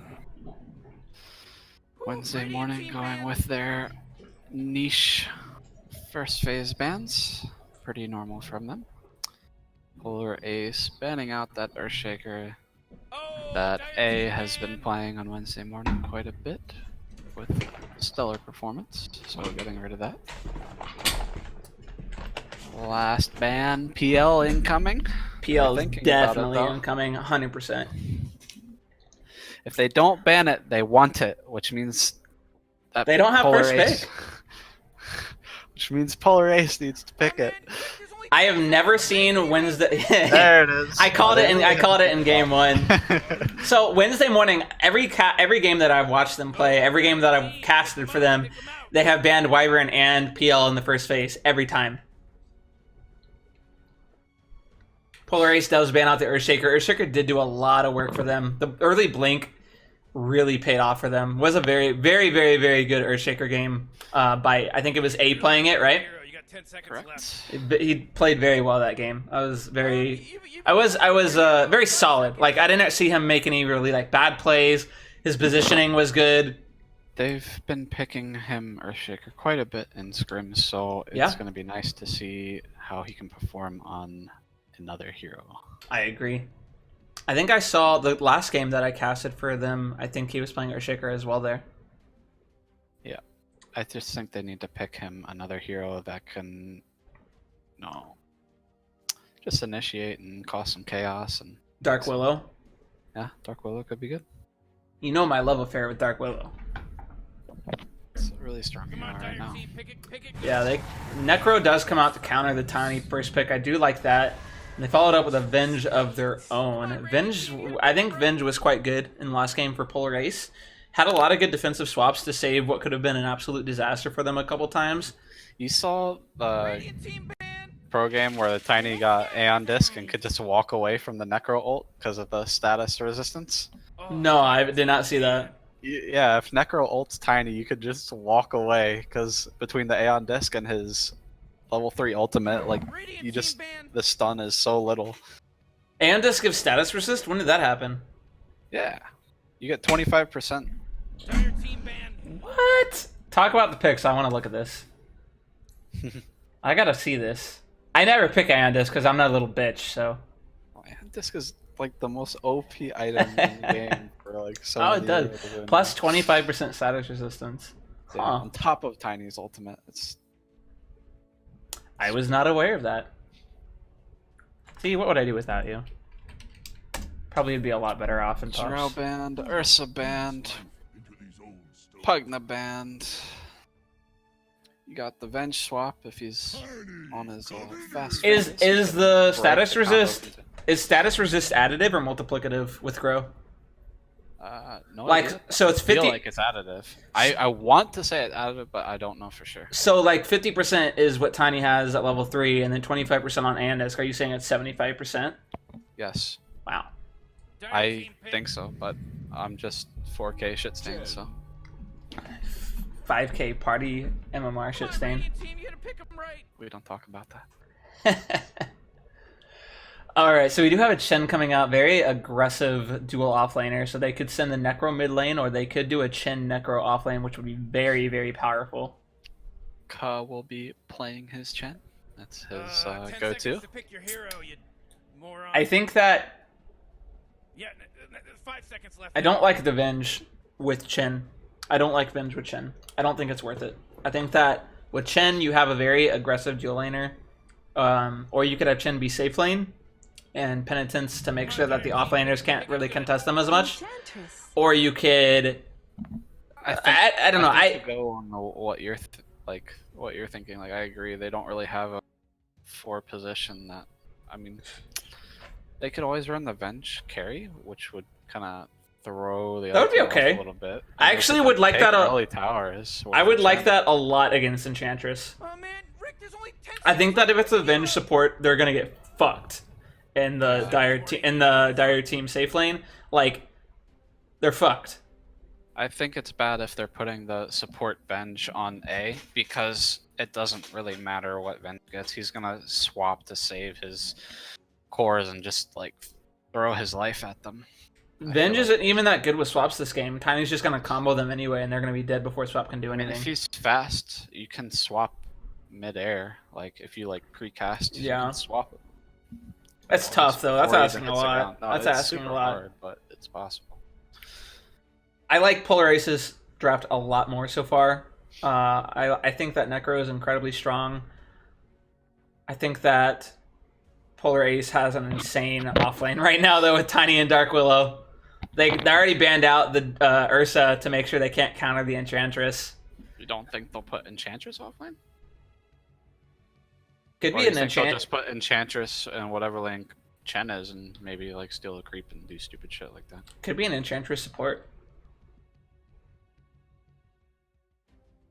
Radiant team pick.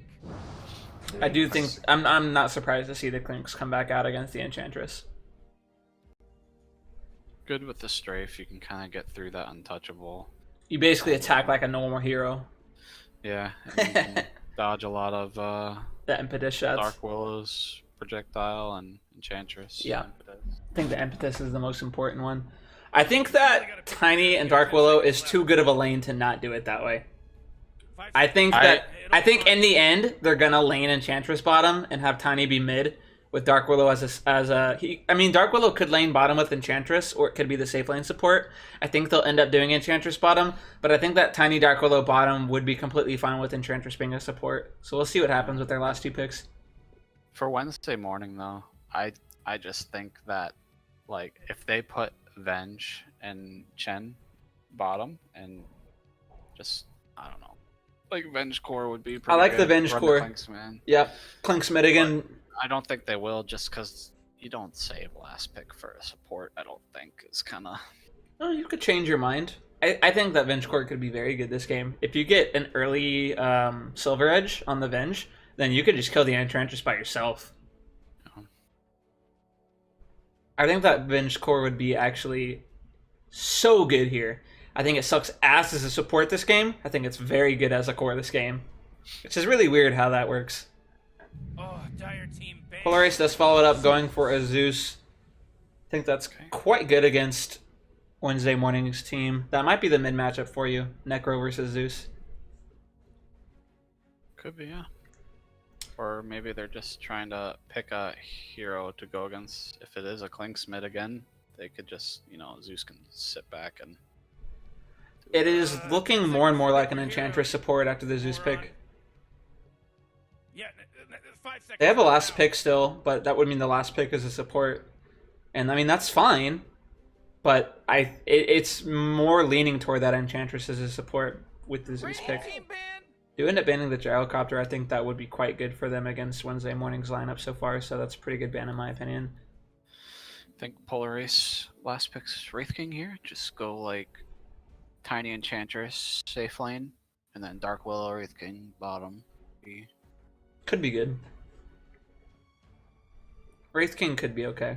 They're scared of the gyro. 10 seconds to pick your hero, you Last moron. ban gyro on. Wraith King could be quite good here. I actually like that Better pick a your lot. hero. 5 seconds.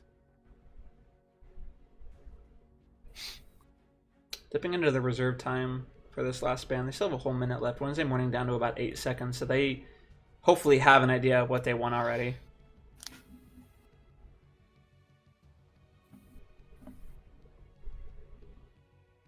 Tick tock, tick tock. What do you think Polar Ace needs here? You think that Wraith King is like by far and away the best choice for them? I like Wraith King. They go for the Storm. So it's a support. It's a support Zeus.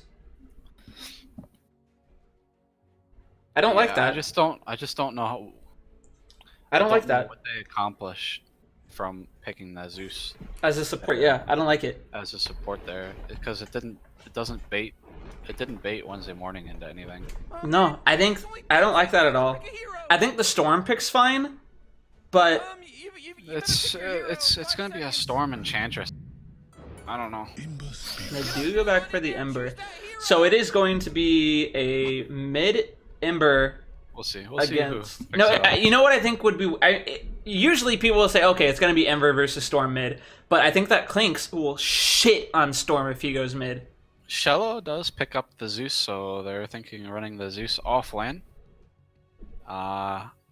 If they stay the same lanes as last time, it'll be the Dark Willow and Zeus bottom. It's really awkward. It's an awkward They're lane. running the tiny mid if they keep it up. Nika usually is their mid player. And Ned is their carry. Got some weird shit going on in this game. Let's just leave it at that.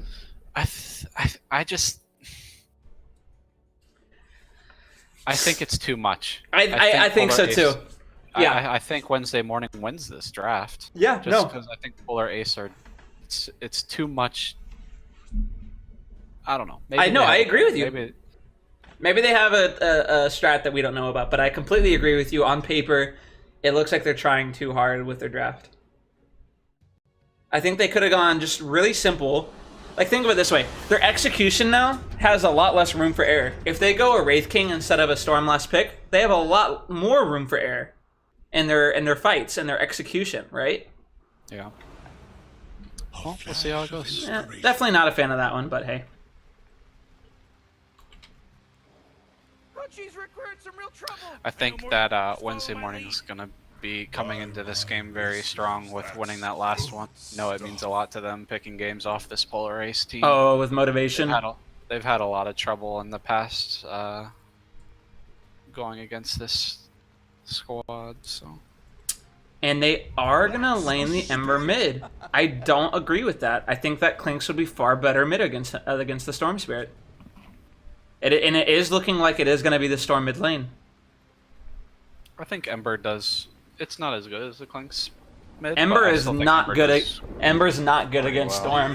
One Remnant destroys the Flame Guard. Level 1 of Static Remnant does 120 damage, and Flame Guard level 1 only absorbs 80 damage. Come here. So, Settle in. like, I still think if Storm steps up too far in lane, you can still like just run at him. he has 9 armor. Like, you don't have Flame Guard, you're not going to win the harass battle against the Storm. He has 9 armor. He's going to get rid of your Flame Guard with 1 Remnant. That is insane. They are going to have a contest on the Rune top lane. Let's see what happens. Clink's a little late. No, they do make this Dark Willow run away. Uses the Shadow Realm just to avoid the damage. So Now they're stuck with Shadow Realm level 1. And maybe they're just thinking, let's get some long-range fucking artillery on this safe lane. Shadow Realm, Arc Lightning, let's go. Yep. I think that Clinks would have been better mid still. I think Ember was a terrible choice to send mid. I think it would have been completely fine. You know what I would have preferred seeing lane-wise? You know what I would have really loved to see? I would have loved to have seen Ember go bottom lane with a safe support. Ember go bottom lane with a safe support, have Clinks mid, and then have Necro dual lane top. That's what I would have liked. They are going to be trading some harassment right now, really putting the damage onto the Necro. Gets down to about a 3rd HP already. Does have the salve. And it is a support Enchantress. Goes the level 1 untouchable, really just trying to make sure to say, hey, come at me, bro. Let's fucking go. Really needs to be careful, though. They have a lot of magic resist. Or a lot of magic damage, excuse me, not magic resist, on that off lane. So that Enchantress, even though he has untouchable, needs to be very careful.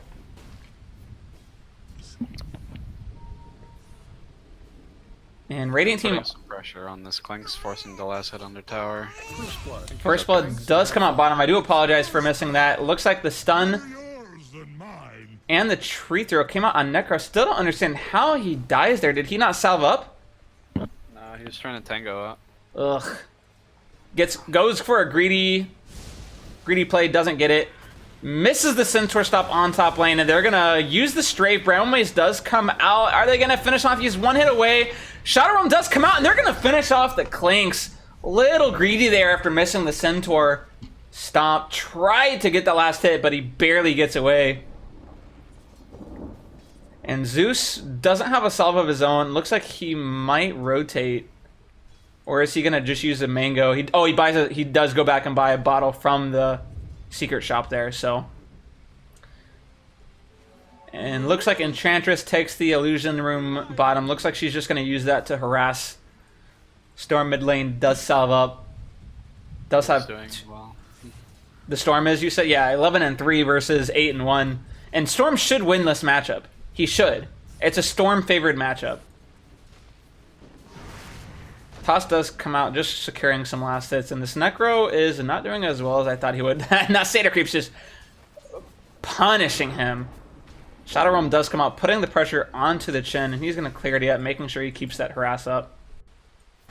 And there's the Avalanche bottom lane, does get the Ghost Shroud off in time. Toss does come out. Is he going to get it? Magic Missile comes out. He's going to finish off. That was a really good play by Nika. Does finish off the Enchantress, but the Necro does end up falling. Looks like he got an extra hit with that tree toss, or the tree hit, and then got the throw, correct? Yeah, that was definitely a better trade for Radiant there. Trading a support for No, definitely. They are going to get the kill top lane onto the chin with the Bramble Maze. Shadow Realm comes out, but he might regret that. And he's going to fall. He's one hit away. Oh my goodness. How many times are they going to do that to... Down. Centaur is faster. Don't think it's going to be enough damage. Oh, there's the Penitence. Does get him. Look at that rotation from the chin. The die. The death respawn. Looking back at mid lane, it's 19-6 now versus 14-2. Does get the deny on the Archer, but I mean, he is about half a level ahead at this point. And Storm hitting level 6 before Ember is very scary for Ember. Very, very scary for Ember. Saying how last game that Wednesday morning won their lanes and kind of... Nut comes out bottom lane, excuse that, but Tiny doesn't have enough mana to follow up. But go ahead and finish what you were saying there. Struggling in the lanes this time, so I feel like it's just... I don't know. They're winning mid lane. Not Wednesday morning, excuse me. Polar Ace is winning mid lane. They're losing bottom... Okay, so I'm going to start over instead of fumbling over my words. Dire team is losing bottom lane. They've gotten a death on Necro. They are losing mid lane simply by the matchup. And they might get a kill in the Storm, though. It could be huge. There's the Shackle coming out, and the Magic Missile comes out as well. This should be an easy kill. Trying to let the Ember have the last hit. He needs to finish him off. Is he going to be fine? There's the slow, but they're not going to be able to do anything past that. Little bit of a greedy play, but they do get the kill in the end. And they might get a kill onto the Enchantress. No, they miss the chains there. Uses the Bramble Mace to secure the rune. Willow does. Chen is going to get their rune, though. And Willow never actually got their bounty. It leaves it for the Zeus. It's just really good rotation from the Venge there, knowing to rotate on the Storm before he hits level 6. Completely agree with you. And that was huge for them because they were losing mid lane, and that helps the Ember catch back up in levels. He's at 5.5 now. Storm's at about 5 3/4, so they're kind of in the same place now, roughly. But as you were saying, they're kind of losing all 3 lanes right now. If you look at the last hit disparity, Necro has 8 last hits. That's brutal. Tiny gets the combo off, uses the Ghost Shroud and the Death Pulse to follow it back up. Magic Missile comes out. I don't think they're going to have the damage. Uses another Death Pulse, but there goes the slow. There goes the Sprites to heal him up. And they might look for this Vengeful Spirit as well. Sorry about missing the kill mid lane, but I was looking at bottom lane. They're going to finish off the Chen with the Shadow Realm, and Ember gets away. Don't know if you were looking at mid lane there. Nope.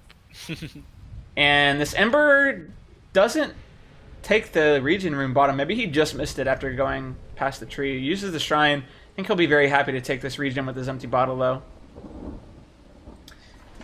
And I think that the Dire team they laned this poorly.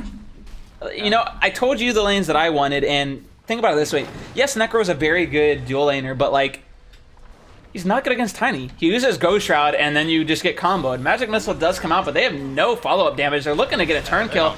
There's the Avalanche. There's the Toss, but they only get him down to about half HP. They're not going to get either kill yet. Tiny gets Magic Missile again. He might fall now. The Death Pulse is not going to be enough. Tries to solve up. Doesn't get it. Oh, it gets him very close to dying. The Wave of Terror almost finishes him off. Chen is almost level 4. There is the Troll Creep getting the net off, but this Chen is fucking gone. Arc Lightning to finish him off as well. And there's the Strafe coming out, but he needs to be careful.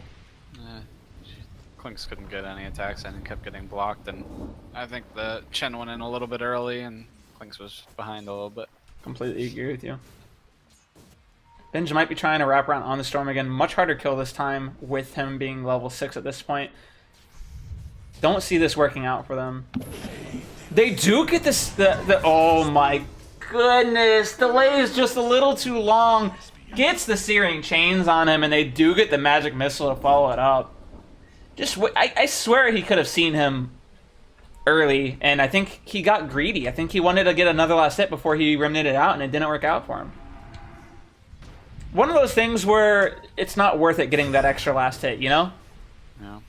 I'm also surprised that Dire side hasn't been finishing their wand. Like, both Clinks and Ember are in lanes that... Necro does get avalanched and tossed, and he's dead. Yeah, it's just getting caught out. He is the only one that has a completed one, but I agree with you. I think a completed one is very strong for them this game, especially mid lane. Yeah, like, against the Storm, yeah.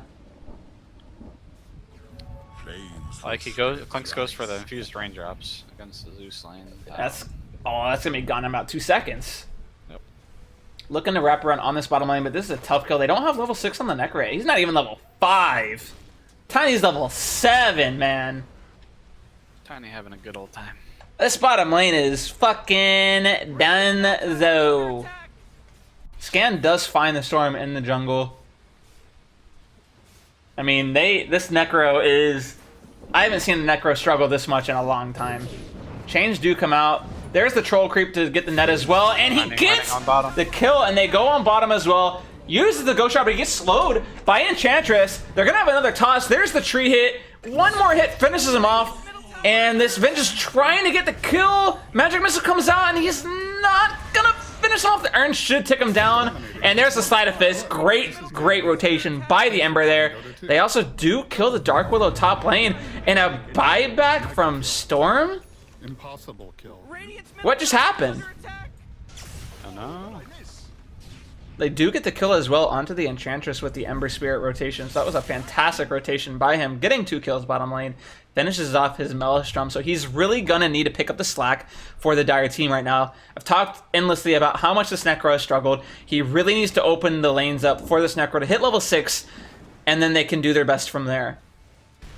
Yeah, Storm buys back there is very strange. He does finish off the Chen creeps mid before they get sucked away, but... Don't know if that's worth it, though. Yeah. And they're gonna get all the bounty runes.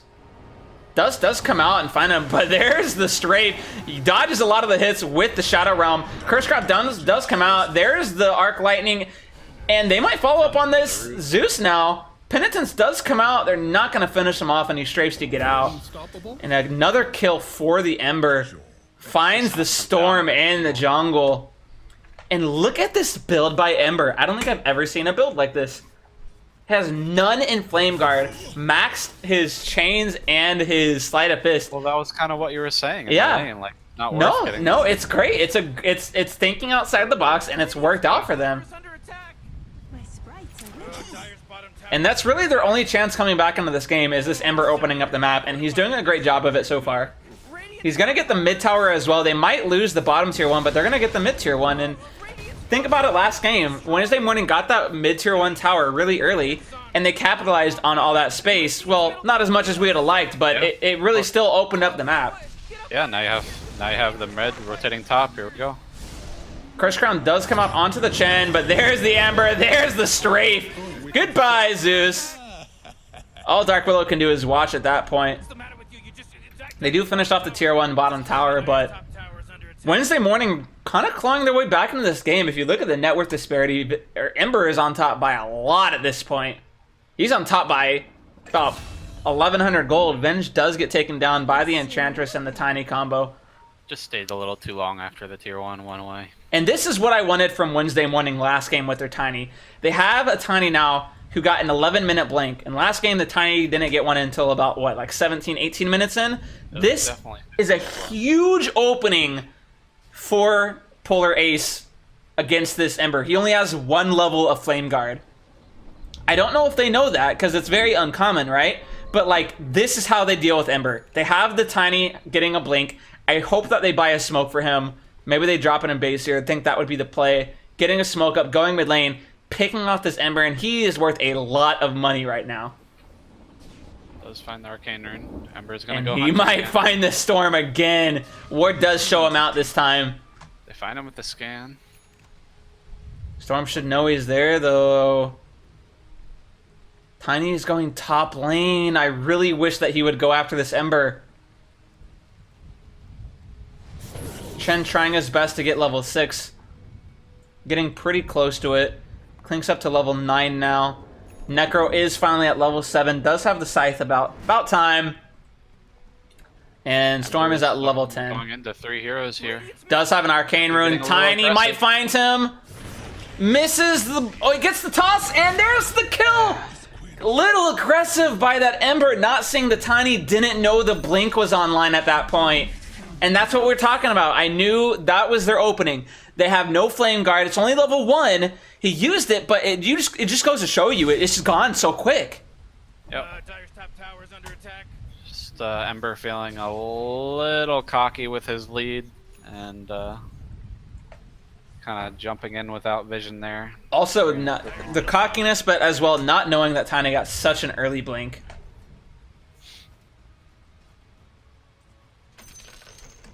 And Tip's coming out to try and give him a little bit of a hard time, but Shin's got his back saying, hey, don't worry about it. Things happen. A lot of pressure coming out top lane, but Ember wants a return kill. They do get the Searing Chains, all 3 remnants, and another combo comes out. He's down to half health, runs into the Bramble Maze, and looks like that's going to be that. It's probably just going to bottle up both on the Ember. He's gonna go back in here. Ember used all 3. Yeah, he doesn't have any of his remnants. There's the toss, but they get it on the Chin. Uses the Hand of God, but there is the Zeus finishing off with Arc Lightning. There, but the Chen was... Chen is the sacrificial lamb. Poor little feller. Yeah. Is he going to get the Searing Chains off in time? Oh, very close. Gets the Sleight of Fist, but doesn't kill him. There's the Magic Missile, and the Terrorize comes out, and that looks like it might save the Tiny there. The Shadow Realm finishes off the Ember as well. Great play by Dark Willow. I mean, Storm's been finding some space. Their Ember's died twice now, so... Completely removed the advantage he had. He's only up by 500 now against the Tiny. The Storm is still half the net worth. Okay, 3/4 the net worth of the Storm. And he's gonna zip away the Skeleton Walk, excuse me, wore off just a second too early for them to go on that Storm. Probably would have gotten the kill if they would have gotten the magic missile out with the strafe. But unfortunately, Skeleton Walk does end a little prematurely. They're putting a little bit of pressure on top lane, getting it down to about half health on that tower. Ember does TP back again. Are they going to kill him a third time? Flame Guard's already gone. Level 1's done. Curse Crown's going to come out, and he's going to need a Remnant dodge this. He just goes away back to base. And he doesn't have a TP. I don't like the way this Ember has been playing the past 5 minutes. Panic now. He's trying too hard. Yeah, exactly. I don't know what he expected to accomplish whenever he used all 3 Remnants against a Tiny. I mean, that hero has 1800 HP right now. It's not going to happen. Trying to find this Storm in the jungle. Jeez, man, they're getting whooped. Radiant's bottom tower is under Well, they attack. do have the sentry down though. Man. Storm knows he's there, and he's gonna back out though. They're gonna TP with BOTs onto the Wild Wing. They get the chance off the Penitence as well, and that was a good play by the Dire team. And there's the return tip. Oh goodness. Radiant's bottom tower is under That's attack. the BOTs coming in with the Chen creeps. It's really See, he relaxed a little bit, took his time, breathed a little bit, and got the good kill onto the Storm. They do lose tier 1 tower, and they're having tier 2 top get pressured now as well. They do lose their tier 1 bottom on the Radiant. Necro does finish it off, and he is rotating now and has that scythe up. Does finish the hood as well, and that's very good for him.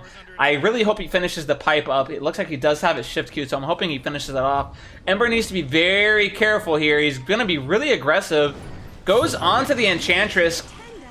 Curse Crown does come out. Wave of Terror onto the Enchantress, but she's going to run away with the Attendants coming out. Terrorize onto 2 heroes, and splitting the fight.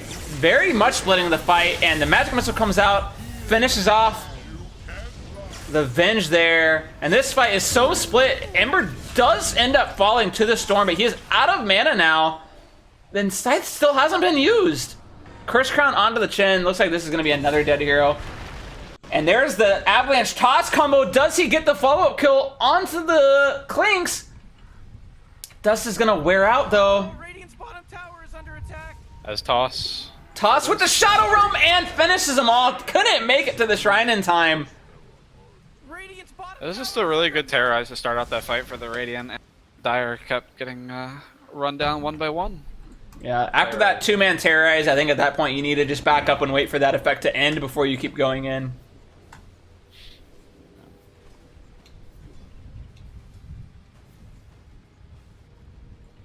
Everybody healing up, a little bit of a lull.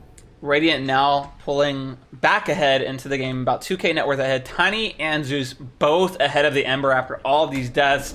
What? He's not been farming with his Maelstrom that he got real early. He's 7 and 3. He might die again. There's the Avalanche Toss combo. There's a Sleight of Fist to get out with the Remnant as well. The Storm's gonna go in though. Magic Missile is dodged by the Ball Lightning. Very good play by him. Uses all his mana though. He's not gonna be farming. Take over the cast for a second here. Cast taken over. You got him, boys.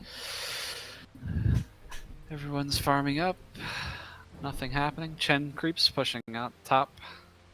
Be some pressure in that top lane.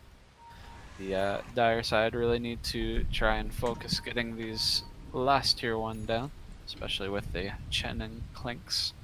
A little scary though, committing to the lane with a blink on Tiny's been doing a lot of work. Alright, I'm back. Thank God. I can't say words. Clinks is trying to find this Zeus, but they do have a sentry scouting him out, and he does have an Envy's Rune as well. Ag soon on the Zeus and 500 gold. That's going to be a very big pickup. They're trying to locate this Clinks with that sentry. They might end up just going onto this Necro, but this Zeus doesn't have enough mana to really do much. Standing right on the sentry. I think both teams are just kind of staring each other down. They have Chen coming in. This Zeus needs more mana to do stuff. Shadow Realm to try and dodge as much damage as he can from the Searing Chains. Uses the Bramble Maze as well. The Penitence and the Reaper Sight comes out. Not enough. There's the Zeus ulti as well. Terrorize is going to get down. He does fall, but the Terrorize onto the Necro. Curse Crown does stun him up as well. He needs to be using Impetus on the Enchantress. He is, and he is going to end up falling. Does get one Death Pulse out, but he does end up falling. Wave of Terror to try and get a little harass out, but... It's not good for the Dire. They use Reaper Scythe there, don't even get the kill on the support with the Scythe, and they come out behind with 2 deaths. And they don't get a tower off it, so I definitely agree with you. Zeus is leading the net worth, and he is going to have that Ags up now. And they might be going back onto this Enchantress here. They use Skeleton Walk. There's the Flame Guard. They're going to get the Searing Chains combo. He's going to use all of his Remnants. Don't think that was necessary, but ends up securing the kill nonetheless. And looks like they really want to defend this tower, really making it a statement to defend the tower. They're going to lose tier 2 top. Backdoor protection does come back in. Tiny's going to blink out, does use Dust just in case, and Ember's there to defend it. Tiny's going to end up TPing out.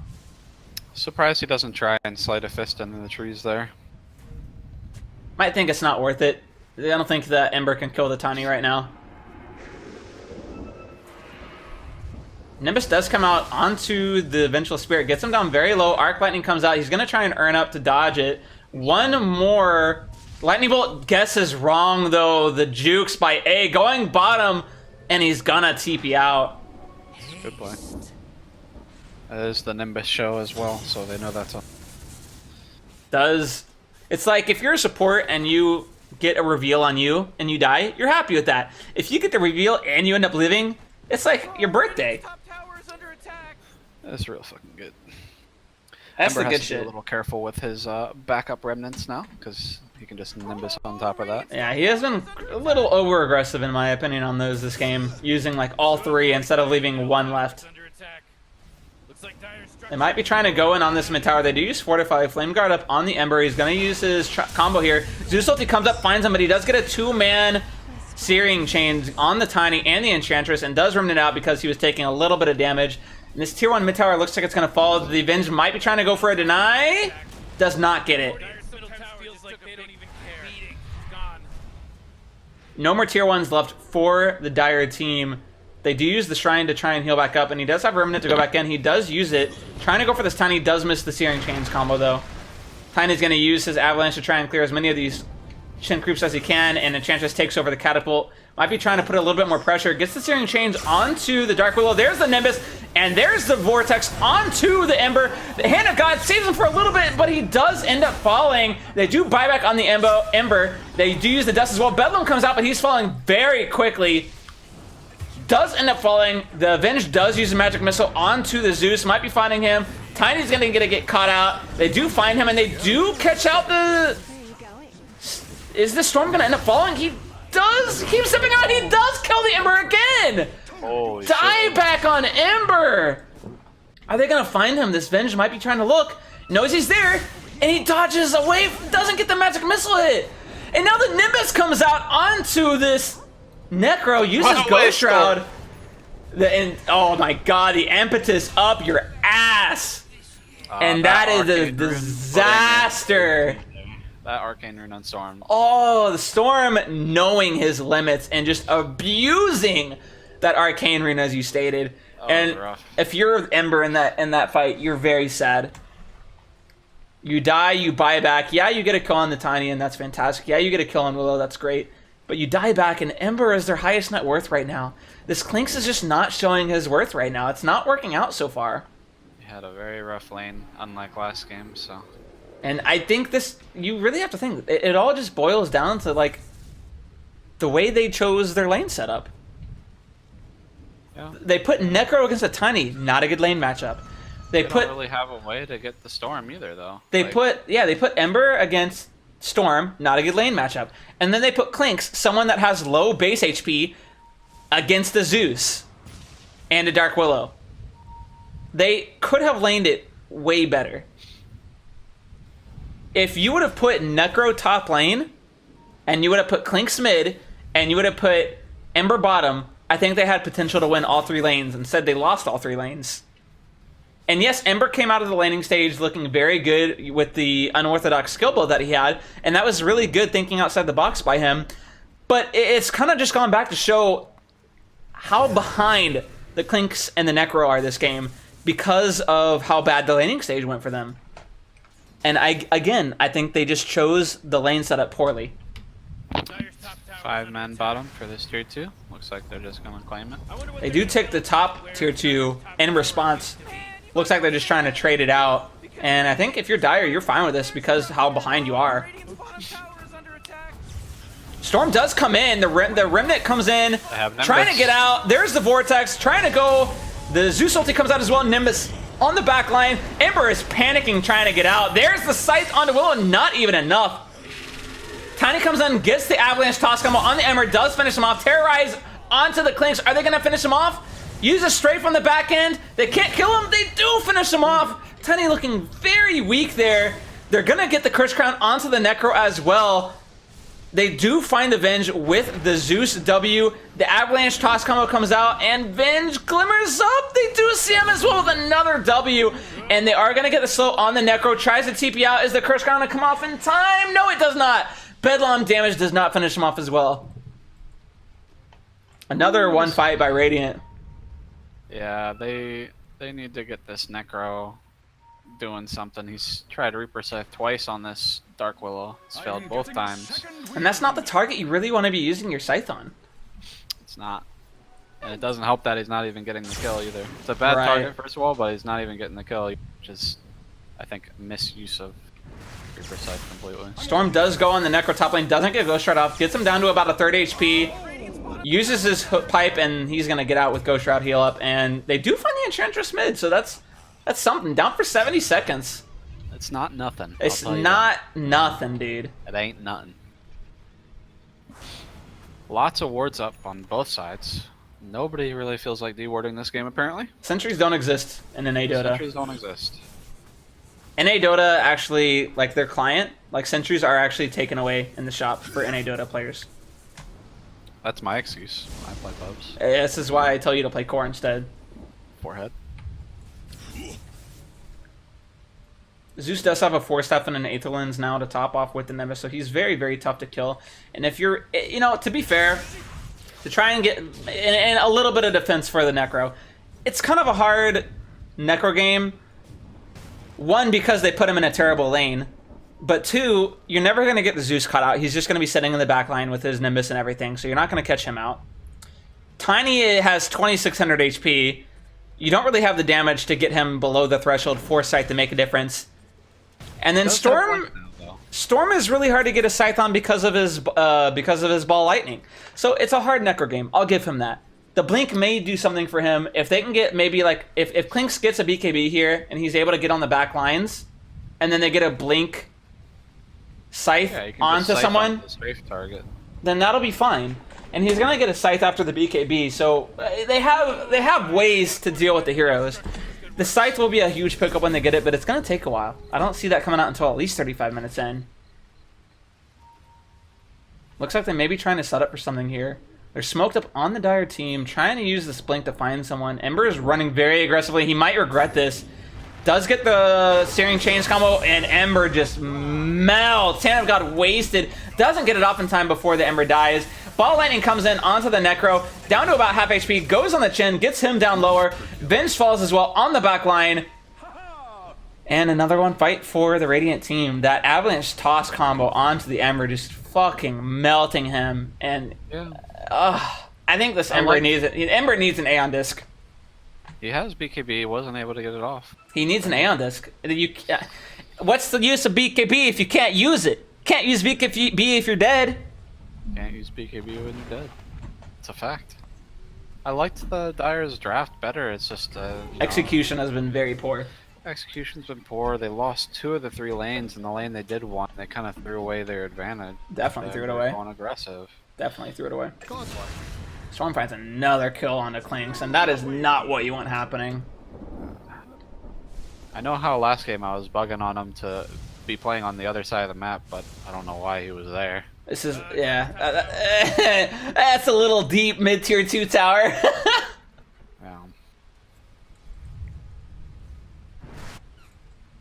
7k gold advantage for the Radiant team, and they're going to go into Roche, have the Ice Armor up with the Enchantress creep. And this is going to be a slow Roche, but I mean, if you're Radiant team, do you care? I don't think Dire team can contest you. Well, they don't know either, which is a problem.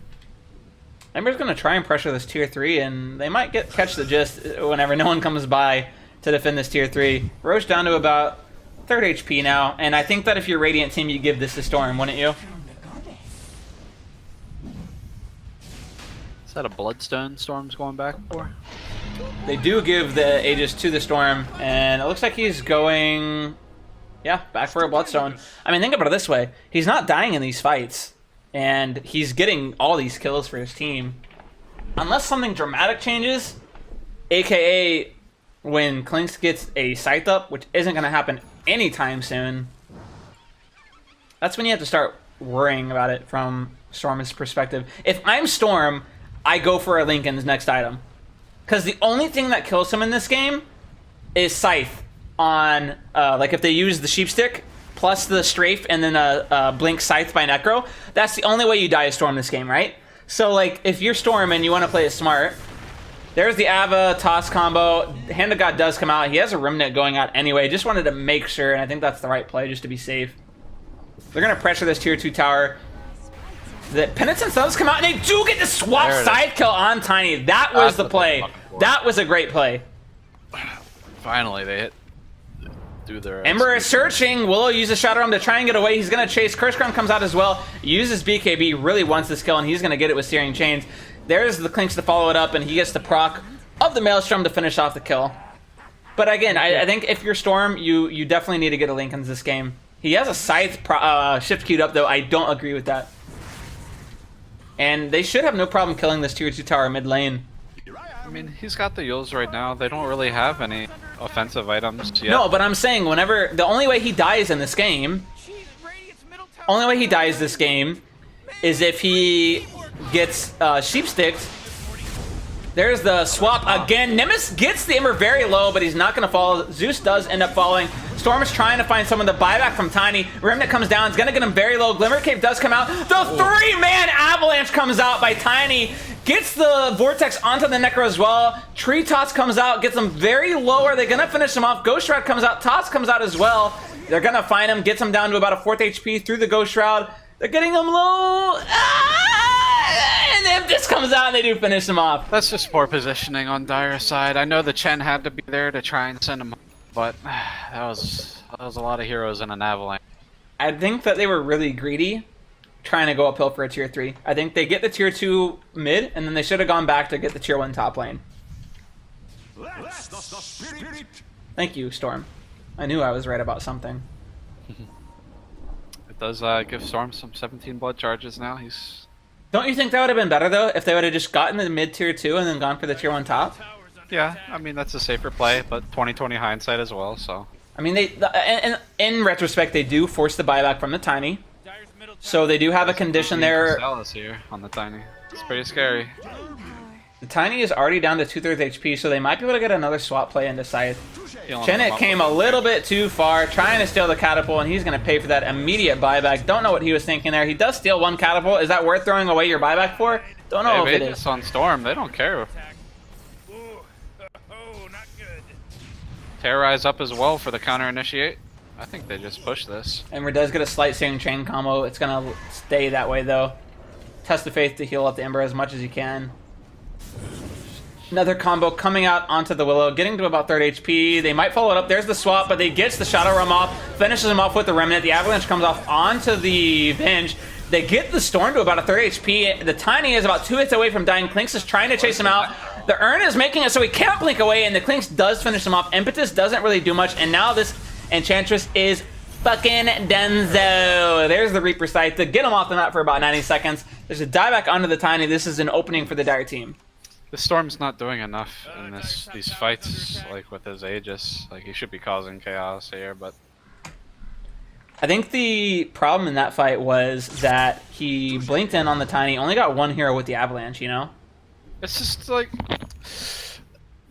They're trying to force so much. They lost the tier 2 fight mid with Storm Aegis. They lost trying to go They threw away their uphill. entire advantage there. Yeah, They threw away their entire advantage. On the map, they could just like cut off. Both teams just did the same thing. Yeah, no. And now we're back at the tier 3. And Enchantress buys back, is gonna finish that TB. Kirschgard comes out. Brown Maze Dutch cuts out the Klinks, pops the BKB. The swap comes out just in case. Storm goes in to finish off the Venge through the Glimmer Cape. Bedlam comes out, finishes off the Chin as well. That's a dieback.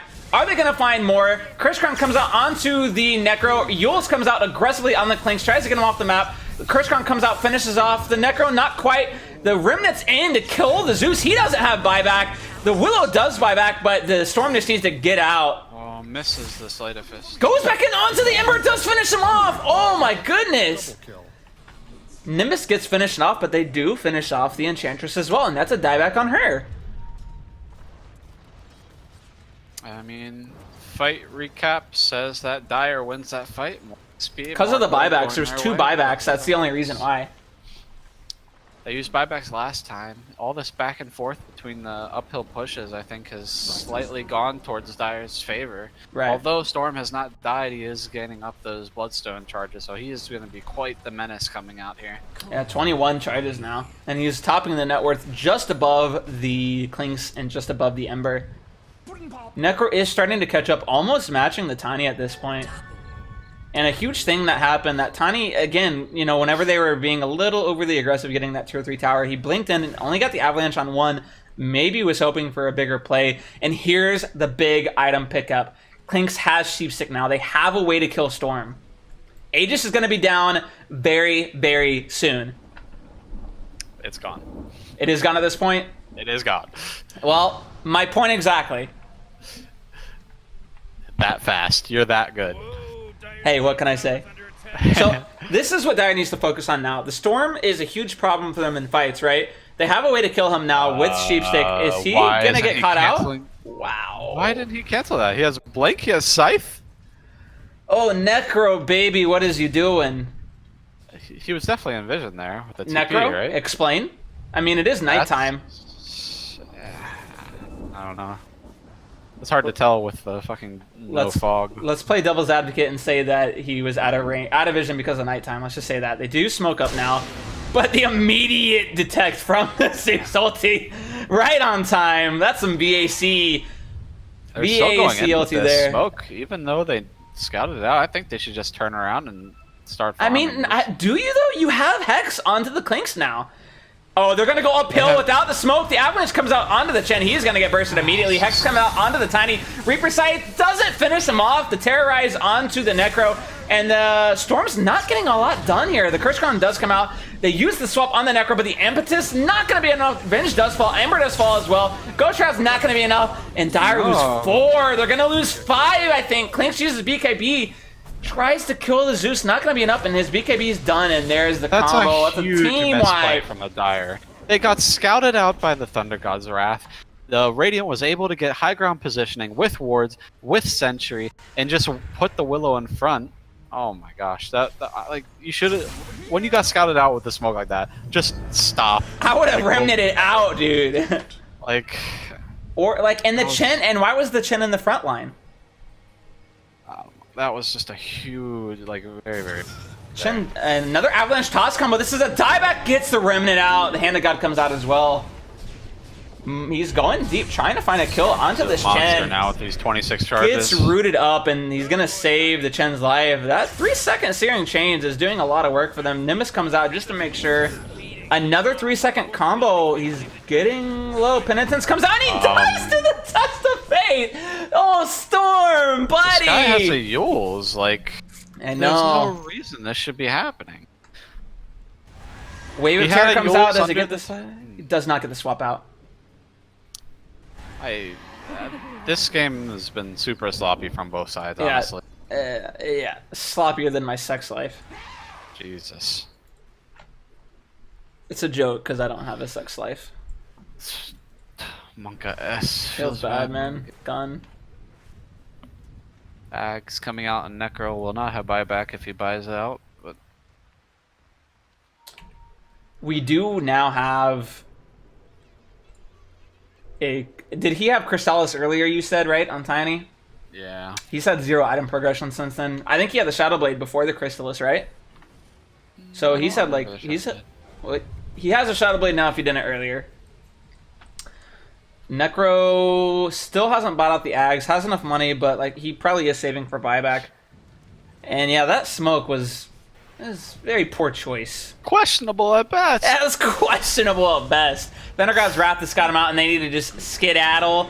Nimbus does come out. There's the combo coming out onto the chin. The Storm's gonna find the Venge as well. Respecting the Thunder God's Wrath. No, they're not respecting the work that they have. Like the ability they have to just close the gap. They're not respecting it, like you said.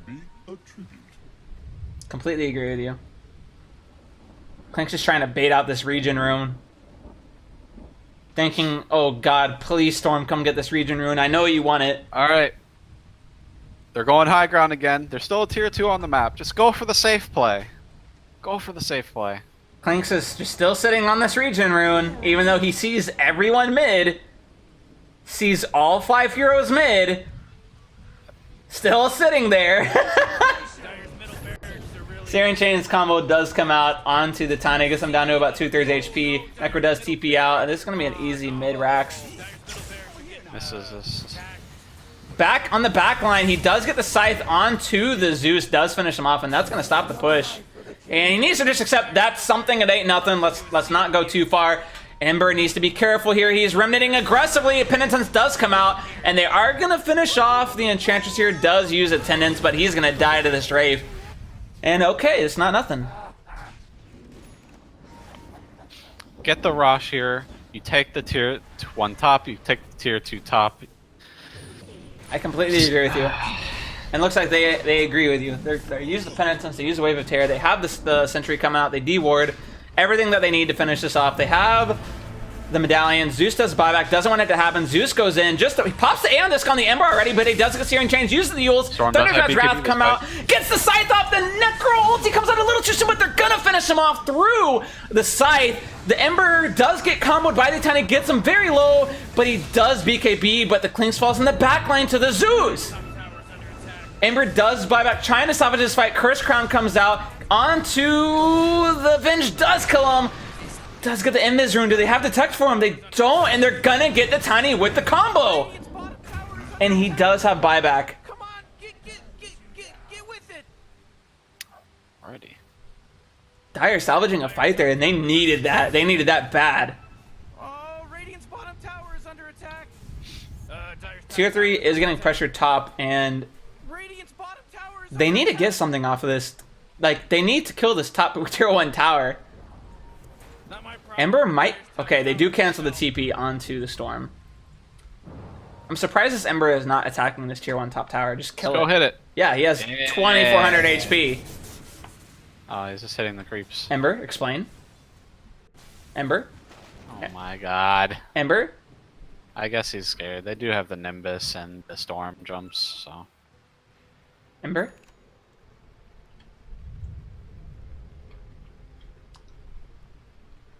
Do you see this top tier 1 tower right now? Do you see what I'm writing on it?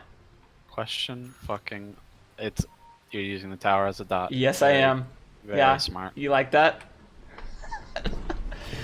Another Thundergod's Wrath scouts out the Roche. I think that's going to put an end to that. They still have 2 down, and they're not buying back. I'm surprised they're not just forcing it out. Respecting the Storm.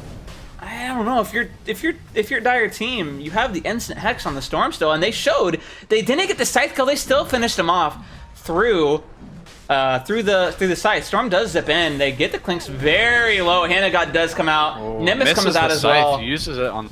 He does run the in and gets the Searing Chains off, but I think it's going to spell an end to it. There's the Necro blinking and uses the Yules aggressively. Yeah, they're going to get this off. The 3-man avalanche pops the Aeon Disc, and Storm's going to get both these kills. I hear a swap on the back end. Magic Missile does come up, doesn't finish off the Enchantress, does get the Attendance off, and they really don't get any more than the Chen kill. I'm very surprised. Bramwell Maze does not get the Venge. The Storm is going very deep. Runs out of mana, does not have enough to get the Clinks. Clinks might turn this. No, he doesn't. He respects the Willow on the back end. And they might lose this Roaster Radiant team now. Ember is full. Does not have his Aeon Disc, though. He needs to be very careful of this Tiny. Has another Sleight of Fist. Gets stunned by the Avalanche, the Vortex as well. The Nimbus as well. The Curse Crown does get the BKB and Remnants out. Whoo, that was close. I hear on the back end a Scythe coming out from the Clinks with the multi-shot on the Searing Arrows. Gets the Willow very low.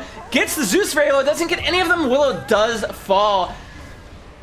And they get the Clinks with the with the Avatos combo. Oh, goodness. I hear the scythe coming out onto the Tiny. Doesn't get him, though. I hear a swap as well. Tiny is very low. The Death Pulse coming out does finish him off. He has buyback, though. No buyback on Ember either.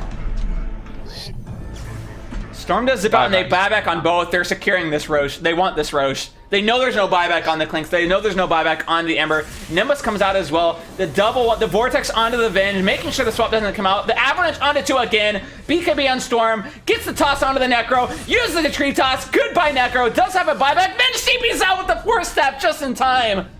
Oh. And they're saying, fuck Roche. Fuck Roche. We know they don't have buyback.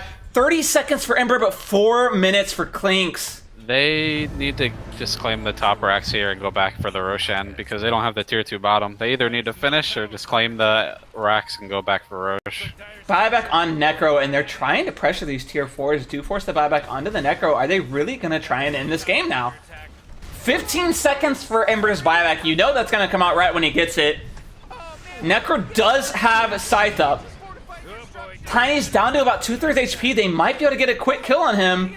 No glyph on Dire. Wave of Terror. Glyph's already used. This is going to come down to the wire. Penitence does come out. They do get the Nimbus up. The Ember does buy back. The Vortex onto the Necro on the back end. He gets terrorized. He can't do anything. The Remnant's in. The Bedlam comes out, finishes off the Necro. He does BKB, and the Aeon does get popped. Half health on the Ancient. Are they going to be able to finish it? Wave of Terror comes out. They're trying their best. Thundergod's Wrath comes out. He's trying his best. Slide Fist comes out. It's getting very low. Ember's very low as well. Glimmer comes out as well. And the Ancient goes down. They do finish it off. Oh my goodness. Wow. Oh, and some salt coming out from Ember. That's scary. Yeah, that was a very throwy game for both sides, I think. I completely agree. That's easily the sloppier of the two games. Jesus. It just came down to had buybacks for that Roche fight. Whew, Radiant team ban. I'm still looking for this ending. I would not be surprised with you. All right. Game 3 coming in. Wednesday morning. Here we go. You ready for these 3 bands? Phoenix, Wyvern, PL. Let's go. Let's go. There's the Wyvern. You ready for the PL? And PL. Come on. Show it to me. PL! Team ban. Damn! Are we good or are we good? Completely have no knowledge of this team whatsoever, by the way. I'm looking for this name game. It's all you right now. That's fine. Polaris follows it up with a Weaver and a Tiny ban. Tiny was fantastic for Polaris last game. Really set the tone whenever they got that early blink on him. Just steamrolled Wednesday morning after that. Moron. Yeah, 5 seconds left now. This guy's joking. I wouldn't have been surprised. Maybe it wasn't Enigma. Maybe it was someone else. Do finish off the 3rd ban with Silencer. And first pick coming out of Wednesday morning is going to be the Earthshaker. I really like that pick up for A. He really impressed me in the first game, and he needs to be on a playmaking hero. Alright, so I've never gotten AC first on Enigma, just so you know. Polaris, they come back with a Venge, and their second pick is going to... Are we going to see like a repeat of game 1 here? This is exactly how the draft went. It was disgusting, honestly. I honestly felt like I needed to wash my hands after that second game. It was filthy. You gotta pick a hero. You got 10 seconds left. 5 seconds, Morty. It'll be fine. Game of throws, game of buybacks, but... Necro might come out second here. With all the emphasis on banning PL and picking Earthshaker, I'm surprised they don't let PL through the pool. Earthshaker's not as great against PL as you might want to think. I mean, like, once PL gets heart, like, you just don't really... Like, sure, you might kill the illusions, but, like, you're only going to get him to about 2/3 HP once he has a heart. Earthshaker's still one of the best heroes against PL. I don't know. I mean, yeah, sure, but I don't think it's as good of a counter as you might want to think. Early game, like, if Earthshaker gets blink quickly, then yeah, it's great. Because he'll get it, like, before he gets a heart on PL, right? So, like, in that case, it's good. But really using a lot of their reserve time for the second pick, Polaris.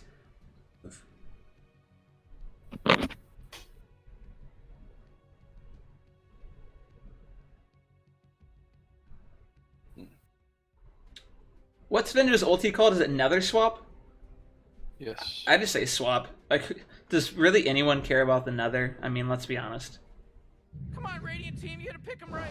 Polarace picks the Clinks. It kind of makes me feel like it's a deny pick almost, so they don't have to waste a ban on it. Radiant team ban. Wednesday morning, Snap picks Terrorblade with the second pick. I think Terrorblade is quite good against Clinks. Clinks will for sure go the multi-shot on the Searing Arrows talent against Terrorblade, but you can get like Mantle on Terrorblade and you'll have enough illusions to It's like mitigate that. 25, right? I think it's win in like 30 minutes. No, I think it's 20. Let me look.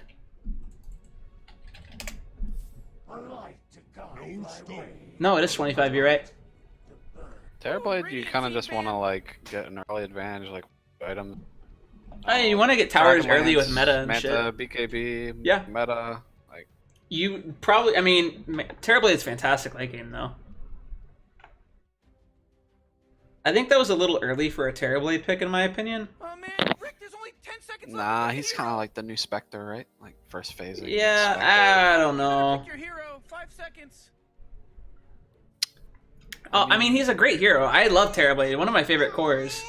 Oh, They just need Dagger something team good to ban. partner up with it to secure it some farming lane. Yeah. Willow and Enigma banned out by Wednesday morning. Polar Ace ends up banning the Zeus Canas. Prizing, maybe trying to make sure that they don't have a way to burst the Clinks down early game. That's my thinking. Well, if they know Polar Ace's history, which they should, because they scrim all the time, they know that they're gonna send the Venge offlane. +1, right? Radiant team pick. I believe so. And I like that Necro pick. I thought they were gonna pick it with the second pick, but they end up coming back and getting it with the third pick. So I like that. Very good against Terrorblade. Really mitigates Sunder's potential. So he's gonna have to be very careful. And they come back with the Shadow Demon. Let's see if they've learned from their first game. Because last time they did this, Ko was not on point with his disruptions against Necro. So let's see if he's gotten, see if he's learned his lesson, right? Yeah, this time they don't have a Void and all those other stuff, though, so he's got a Yeah, lot but easier time. You have no excuse as the Shadow Demon to ever be caught in Chrono with your core. You have no excuse. It'll be fine. Super good for pushing, super good for saves. Very good with Terrorblade, and he's going to need to save this. Like, so it counteracts the thing with Necrophos. Like, Necrophos is great at making sure that Terrorblade doesn't get Sunder off, right? But Shadow Demon is going to be able to mitigate that with his disruption. So I like that pick. I like that pick. It's also very good with Earthshaker as well for roaming. It's very good.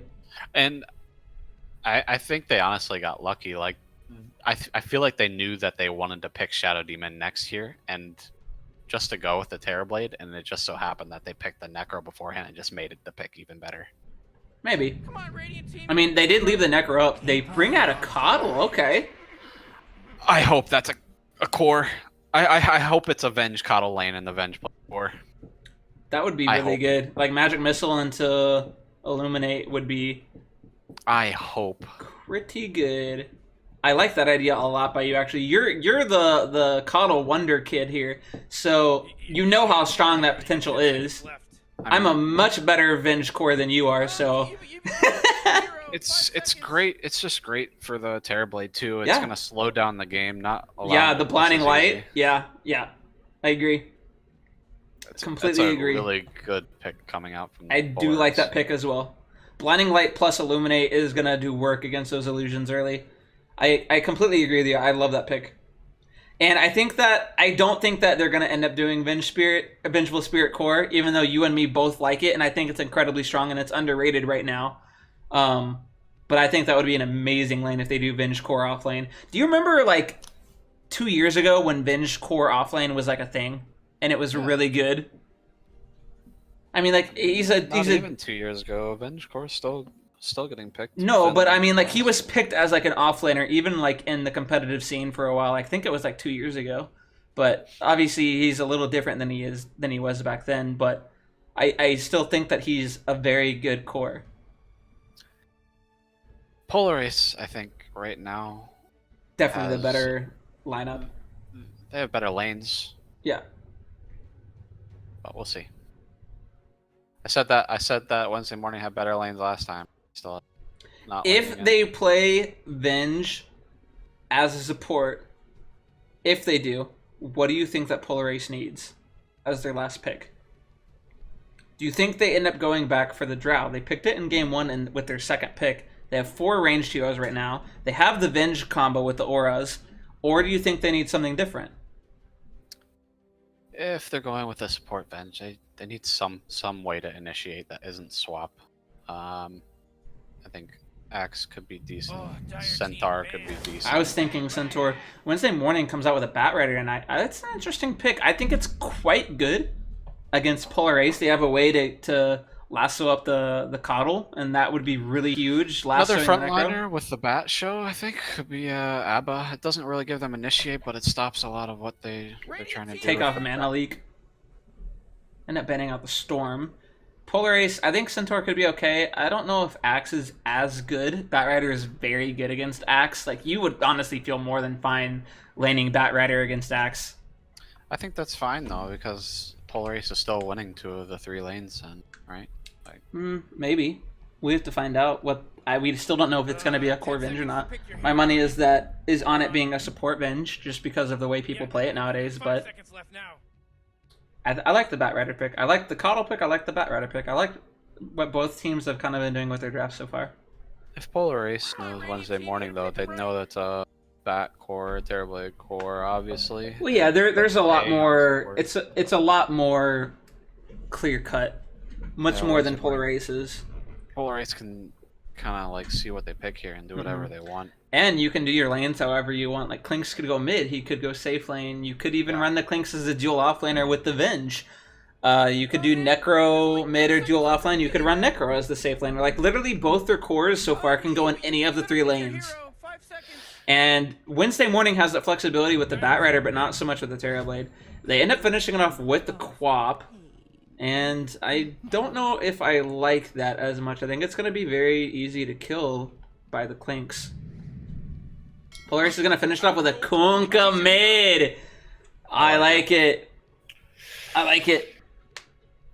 I mean, you can get a Yules early on Quap, it's big of a deal, but Kunkka's gonna have a nice time. Kunkka is going to shit on Quap, dude. What the fuck? Team fight wise, I think both teams have like It's good. It should be a good one. Yeah, both teams have like counters to each other teams, like in that sense. But I think that Polar Ace comes out ahead in the lanes, and as I've been saying, I think if Polar Ace gets ahead in the laning stage, they just take that advantage and win the game. Right. 10 So seconds to we'll pick your see hero, you if they can moron. find some. 5 seconds, Morty. I don't It'll know. be They fine. need to find some room for this Terrorblade to get something. Yeah.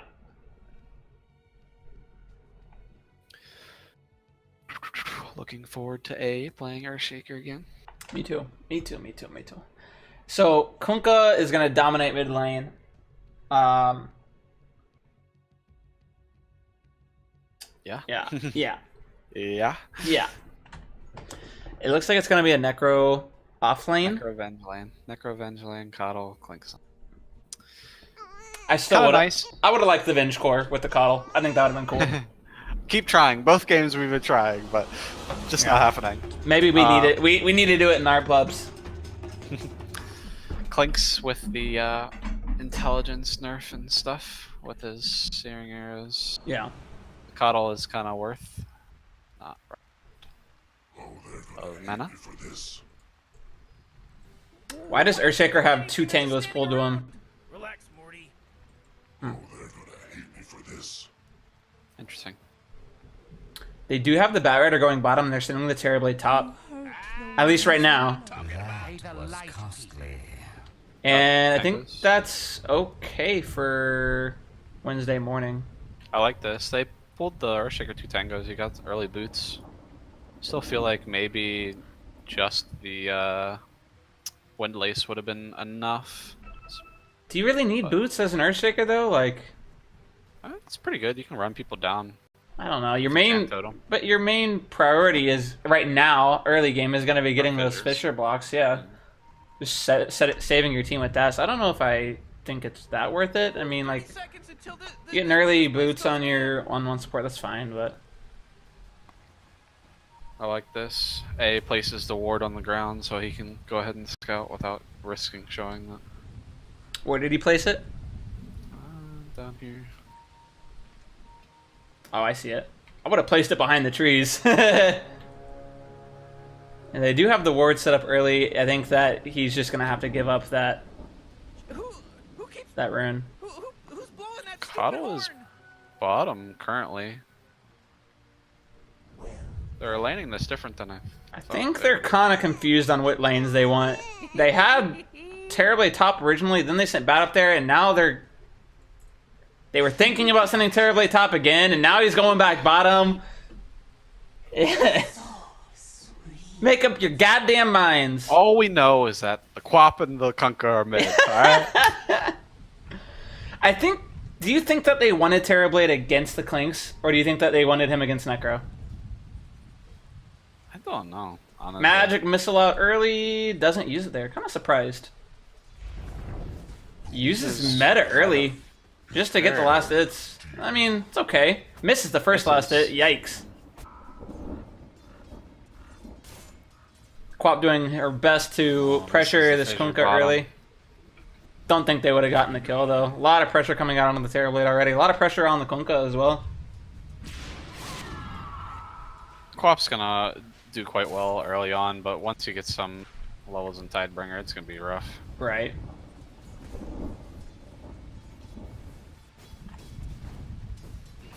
Magic Missile onto the Earthshaker bottom lane, but just getting some harass on. The Metamorphosis is going to end right now, and you're going to have a tough time now, my friend. This is their time.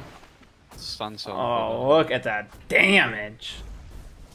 Some top lane looks to be a wash right now, and this Quap's really coming out ahead so far. 6-0 versus the 4-0 by the Kunkka. Trying to use his stun to get some last hits. Does get both of those. Gets the Archer deny as well. Gets his Archer. That's playing to win, baby. So Fisher bottom lane to save the Terrorblade. Not enough with the strafe. I don't think that the Coddle provides much for this Necro on lane. I think he should just be stacking and maybe for himself and try and get that Ags up. Yeah, if the Necro plays poorly and gets stacks up on himself, Coddle's not going to help. Disruption on bottom, I think, just to zone him out. And it looks like they might be trying to set up to switch lanes. Unless they're just making it be a tri-lane at this point and make sure Batrider just solos. I mean, it is a Batrider. He should be fine doing that. Yeah, they need to secure this Terrorblade room. Right. I do think that you're right, though. Coddle doesn't really do anything for the Necro. And if he's going to get gone on, he's going to get gone on. They get the mana leak level too, so.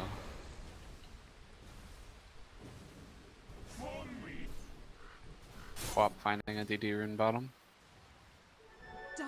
Kunkka pulling ahead already in levels. Yeah.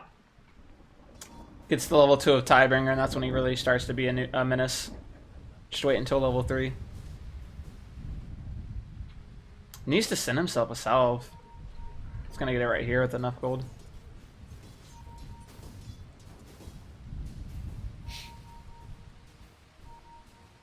A little bit of nothing going on right now. I think the supports are a little confused at what they want to do. They do find the D ward. They don't... Oh, they want to get the Earthshaker to get the last hit. Wave of Terror and Magic Missile coming out. They're going to get a lot of damage onto this Terrorblade. Uses the Reflection, trying his best here. Earthshaker comes out. Disruption as well. Shadow Poison as well. Just the Fisher perfectly timed with a Disruption. They should finish him off here. They do get the first blood. Metamorphosis was used as well, and this Clinks is going to have to run away there. Meanwhile, top lane, just some back and forth harass. The Batrider is out of mana, and this is why Necro is such a good pick. Very strong 1v1 laner, and this Batrider needs to be careful. Coddle bottom. Coddle is bottom for the try. Magic Missile does come out, does use the wand, but the Illuminate does do enough damage to finish him off, and down goes Terrorblade, and that hurts. That's the advantage that they had, and they threw it away. Region Rune is picked up on Quap, but she does not have a bottle. Looks like she is going back for it. I think Terrorblade just needs to go top here. Yeah. I think he's going to have a better time against the Necro, especially since the sports TP'd bottom. I agree. And Necro's going to be completely fine against Batrider. Coddle is roaming on mid lane, maybe just trying to get an Illuminate on him. Do they have an X? They do. The Torrent misses, and he's getting very low. Illuminate does hit, but he's gonna get low. He does. The Quap does blink away in the end, just to make sure that he's okay.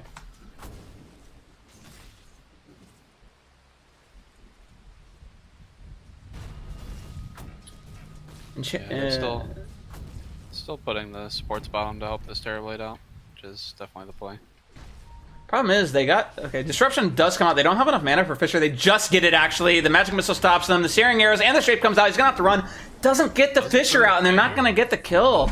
Little bit of a... maybe a misplay coming out. Maybe trying to think, I don't want to die, but I think you give up that kill if you get another kill for your Terrorblade. The Kato runs, trying to get the rune. Fisher comes out. Are they going to get this kill? He is blocked up. The Shadow Poison as well. Illuminate doesn't do enough damage to do anything. And they do get the follow-up kill, so... Okay. And yeah, it was your own damn fault, Kato. Spoken. I couldn't have said it better myself, Earthshaker. Neko really starting to pull ahead of this Batrider top lane. Waste the reflection. They get the stun on Clinks. Okay.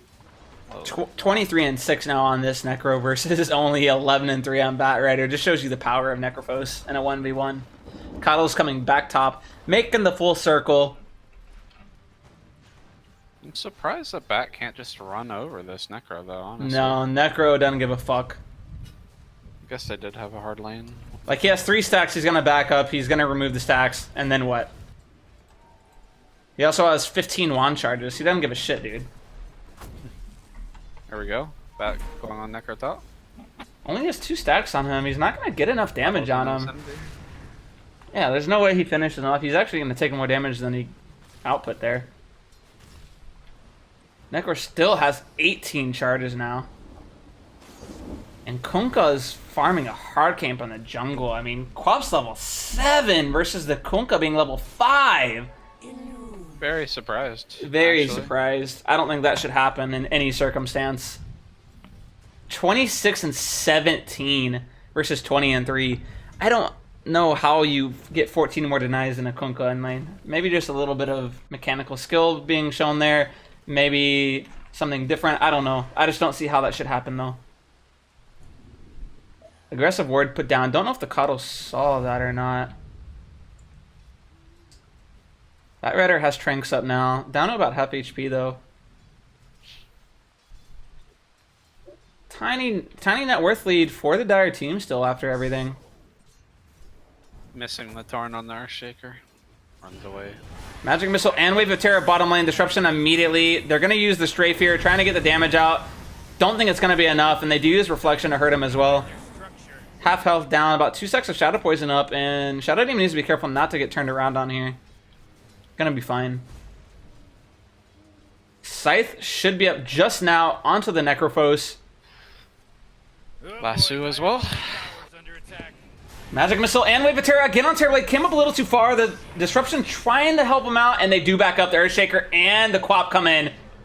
And they're trying to find something. They have a Fisher ready. Do they find the kill onto the Venge? They do get the stun, but not on the right side. Didn't see him out. He just threw it out. Try to get something. Meanwhile, top lane and the Poppy pause. That's a Poppy pause, dude. Paused right when he showed himself top lane with the Firefly. Smiley face coming out. Smiley face. He only has 1 napalm stack on him, though. I don't think they get this kill. No, he doesn't. 20 charges, and he has a cloak. Doesn't even waste it. I think that's the right play. Yeah, it doesn't even go the Ghost Shroud, knowing it won't do anything for him against the Batrider. Haste Rune on this Kunkka might help him here, and he is almost level 7, getting that little bit of space. Meanwhile, I missed that. I do apologize. Maybe just stayed a little too long on the Batrider. Half health on this Terrorblade. He is done-zo. Boat as well. Goodbye. Used the haste rune, went into the Roche Pit, TP'd bottom lane. That was pretty good rotation by him. Dire's middle tower's under attack. I think at this point, Shadow Demon's going to stand behind this Quap, making sure he doesn't get X'd. Only level 1 X though, so it's going to be a very short range. Ben's trying to mess with the Terrorblade in the jungle, trying to maybe steal his last hits, but he needs to be careful not to get a reflection on him. But Fisher gonna miss, doesn't get the stun, and Chance Totem does get the stun. Disruption comes out as well. There's the Metamorphosis. Magic Missile onto the Earthshaker. Is this going to be enough to stick to get more health? Shadow Poison. He salves up. Don't know why he doesn't just pop the Shadow Poison to make sure the Radiant's bottom tower is under attack. salve doesn't do as much, and he's going to get away. They used meta for nothing. Yeah, they used meta and they missed the reflection from the Shadow Demon Disrupt. Oh, they like coupled it together. Yeah, it was bad communication there. That was easy kill. Yeah, if they would have, yeah, if they missed, they just needed one of the two and they missed both of them. yeah.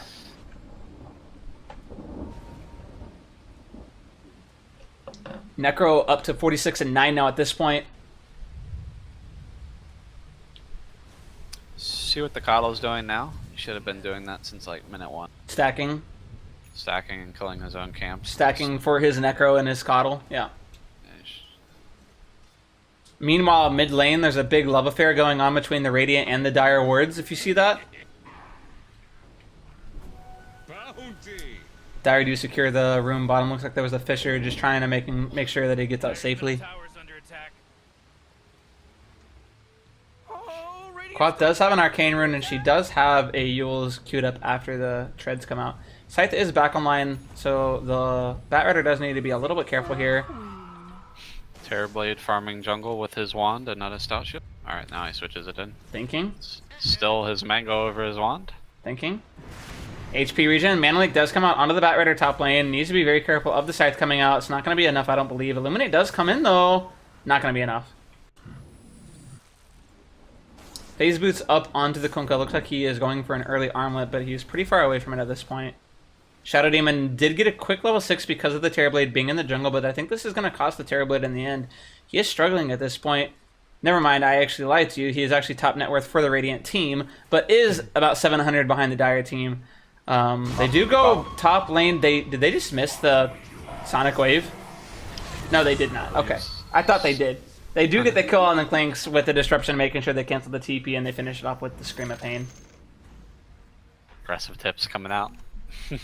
Phase Boost on the Necro, really just trying to push his advantage as much as he can, get in the face of people. Does have a hood as well, so really unkillable at this point. I don't think there's any way you kill this Necro. He has level 1 Ghost Shroud, so even if Terrorblade rotates top, they don't kill him. Oh boy, Dire's bottom tower's getting hit. The Necro, I think the Dire team needs to play around the Necro right now, and they need to push lanes with the Necro as their frontliner. Dire's bottom tower's They have really easy kills. Like, if they get an X on someone with the boat, they get an easy Scythe kill. Do go for the Urn on the Batrider, and he's gonna finish up a Spirit Vessel before even going for the Blink. Don't know if I agree with that. What do you think of the Urn Spirit Vessel finished up before the Blink on the Batrider? Do you think they need the initiation, or do you think it's fine getting that to tank up a little bit? I think it's fine as long as the Earthshaker continues not to die and get some farm and get his blink fast enough. Is up to 800 gold at this point. No vision right now in the Radiant jungle for this Terrorblade, so he is looking like he might be going top lane to farm, and probably for the best. They might be trying to set up on this Coddle. Oh, they're going to sandwich onto the Quap here. Oh, blinks away right before the X comes out. Very close. Radiant's middle tower is under attack. Fatal is going for the Yules, which is the necessary item against the Kunkka. Oh, Radiant's Yeah. bottom tower is under attack.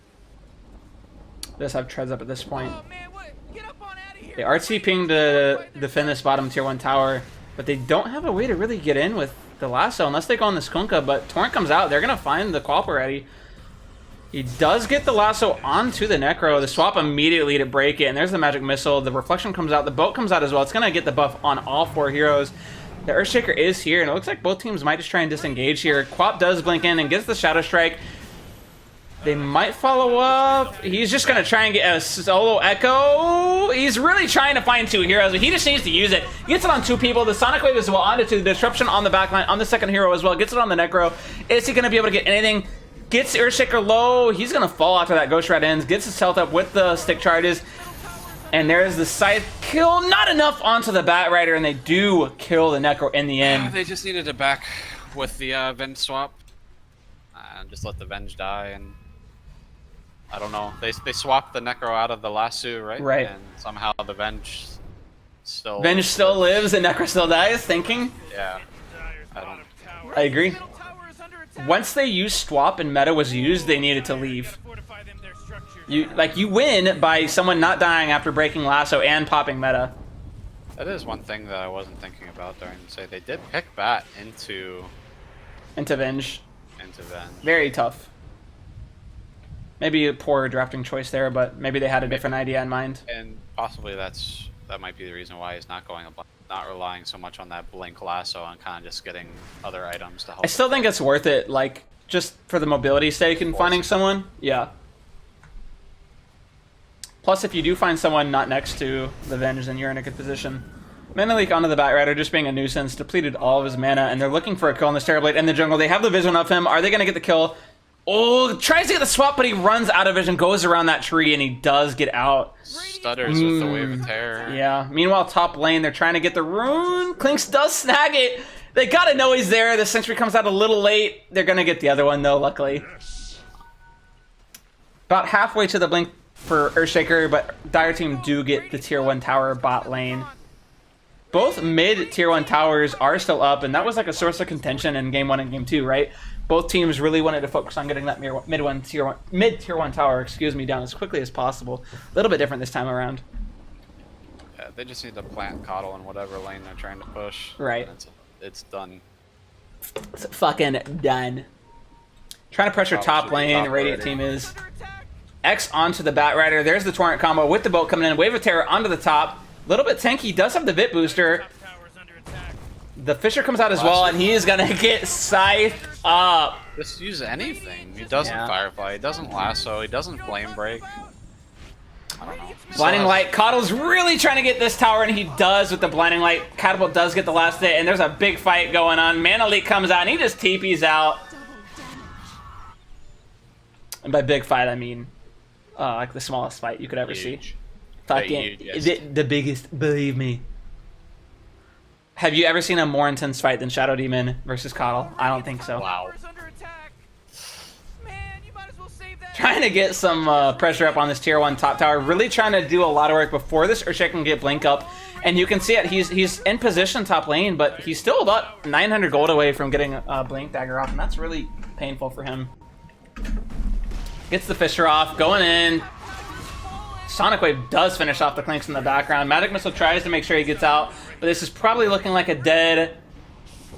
looking like a dead Vengeful Spirit. Disruption comes over the top, Enchant Totem as well, and they're going to finish him off. Did they give it to Terrorblade? They do. Great play by the Radiant team, giving Terrorblade that kill.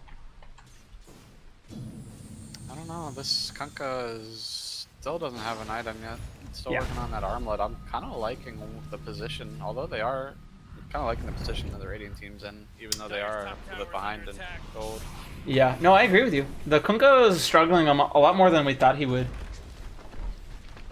He is catching up a little bit. He's almost matched the Quap after a bad landing stage. He's only a 300 gold behind. It looks like he does have the armlet up now, and he's going for a Blink next. Mana Leak attempted on the Quap, but she does Yules it off.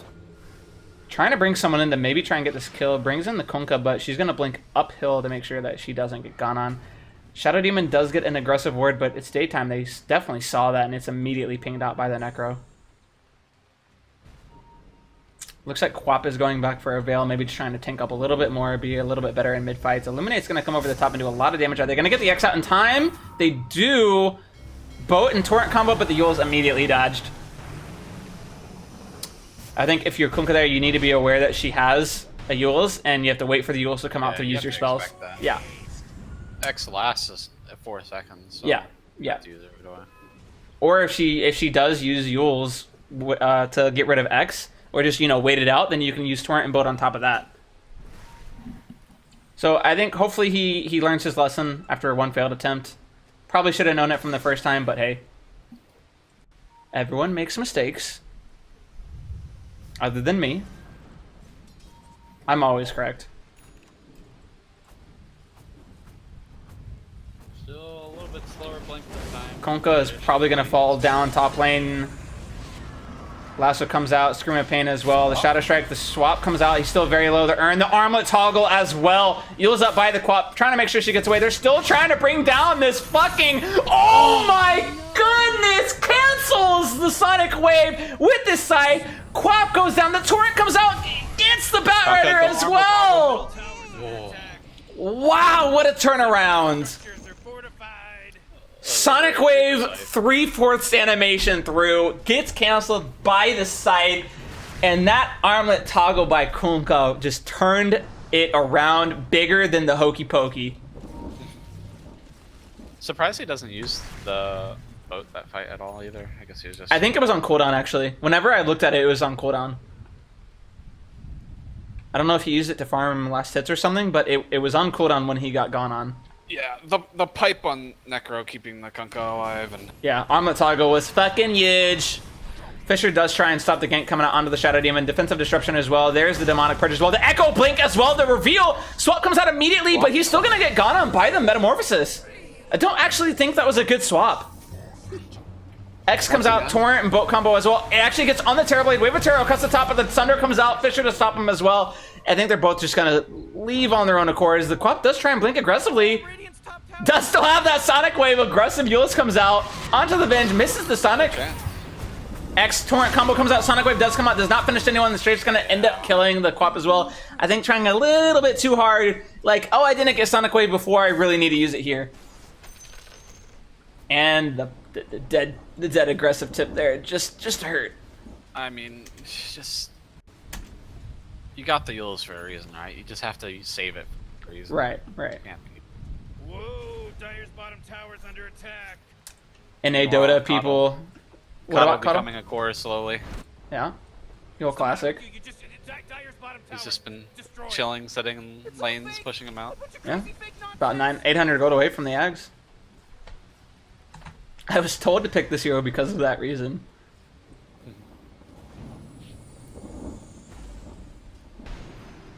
Mana Leak does come out onto the Bat Rider, completely decimating his mana. And are they bringing someone in? I don't believe they are.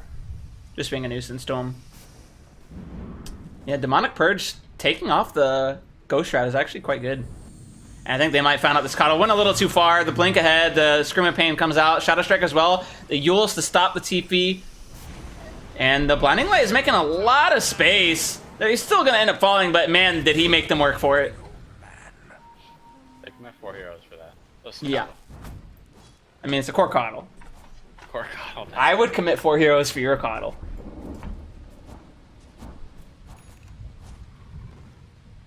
I like how he says that he called that, but still let himself die to it. Yep.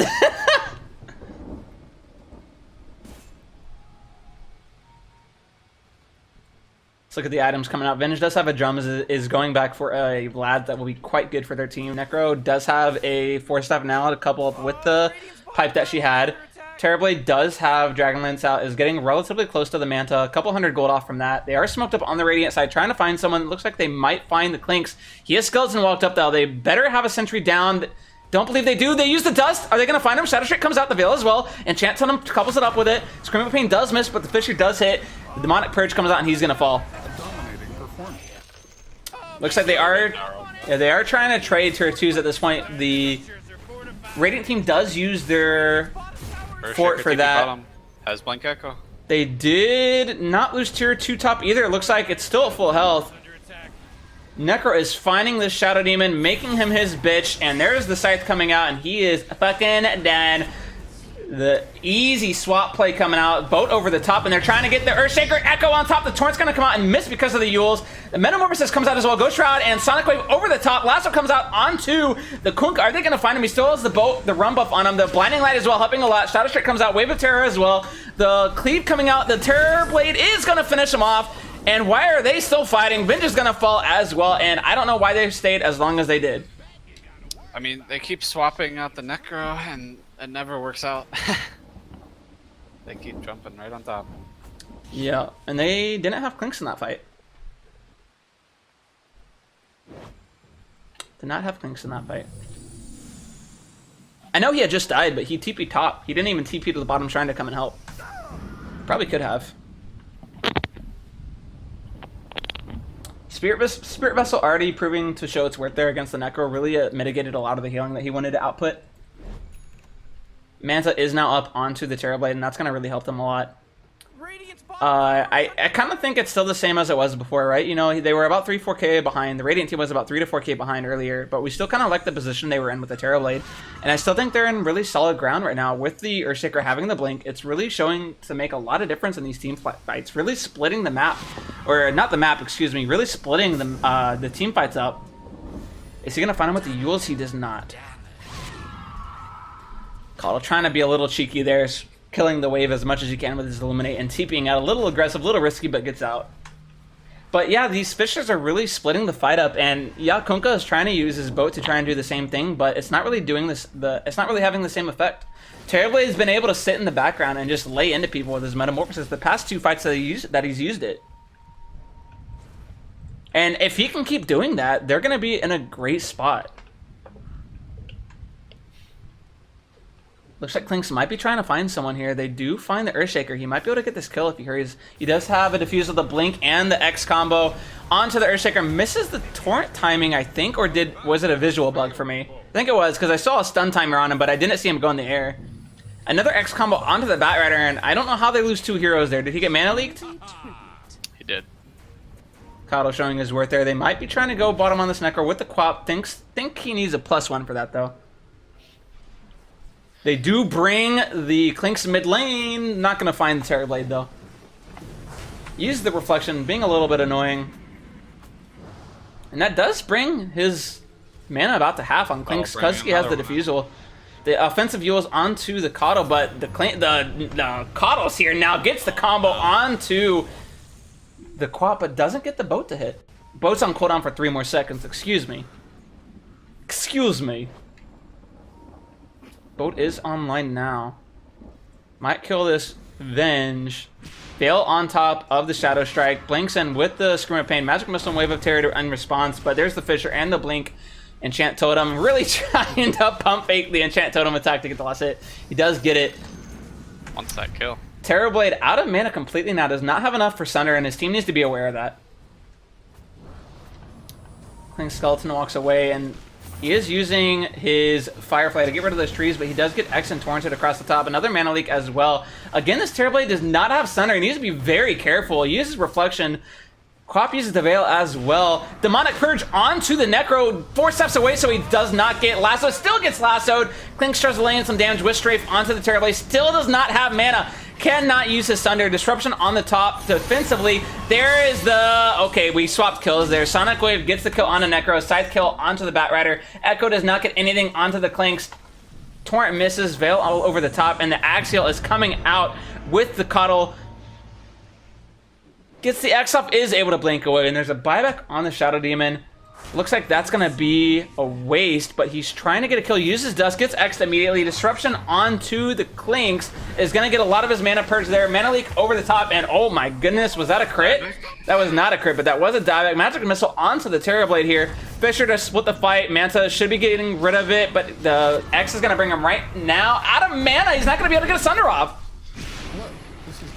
Can't Manta. Blinding Light is going to make sure they don't get the kill onto the Venge either. He tries to Yules it off, but the Torrent's going to hit. There's the Strafe. Does blink out. The blink misses the... he misses the Tideringer, but they still kill it with the Clinks. Oh, goodness. I think this just goes back to that other game where Wednesday morning we're playing... against the Void and the Jug. Like, they committed so much to that fight with the buybacks and all, and just they need to take a lost fight and kind of just regroup and take the next fight. Instead of using everything they have, all fight. Right. No, I agree with you. I completely agree with you. Now they have nothing. Yeah.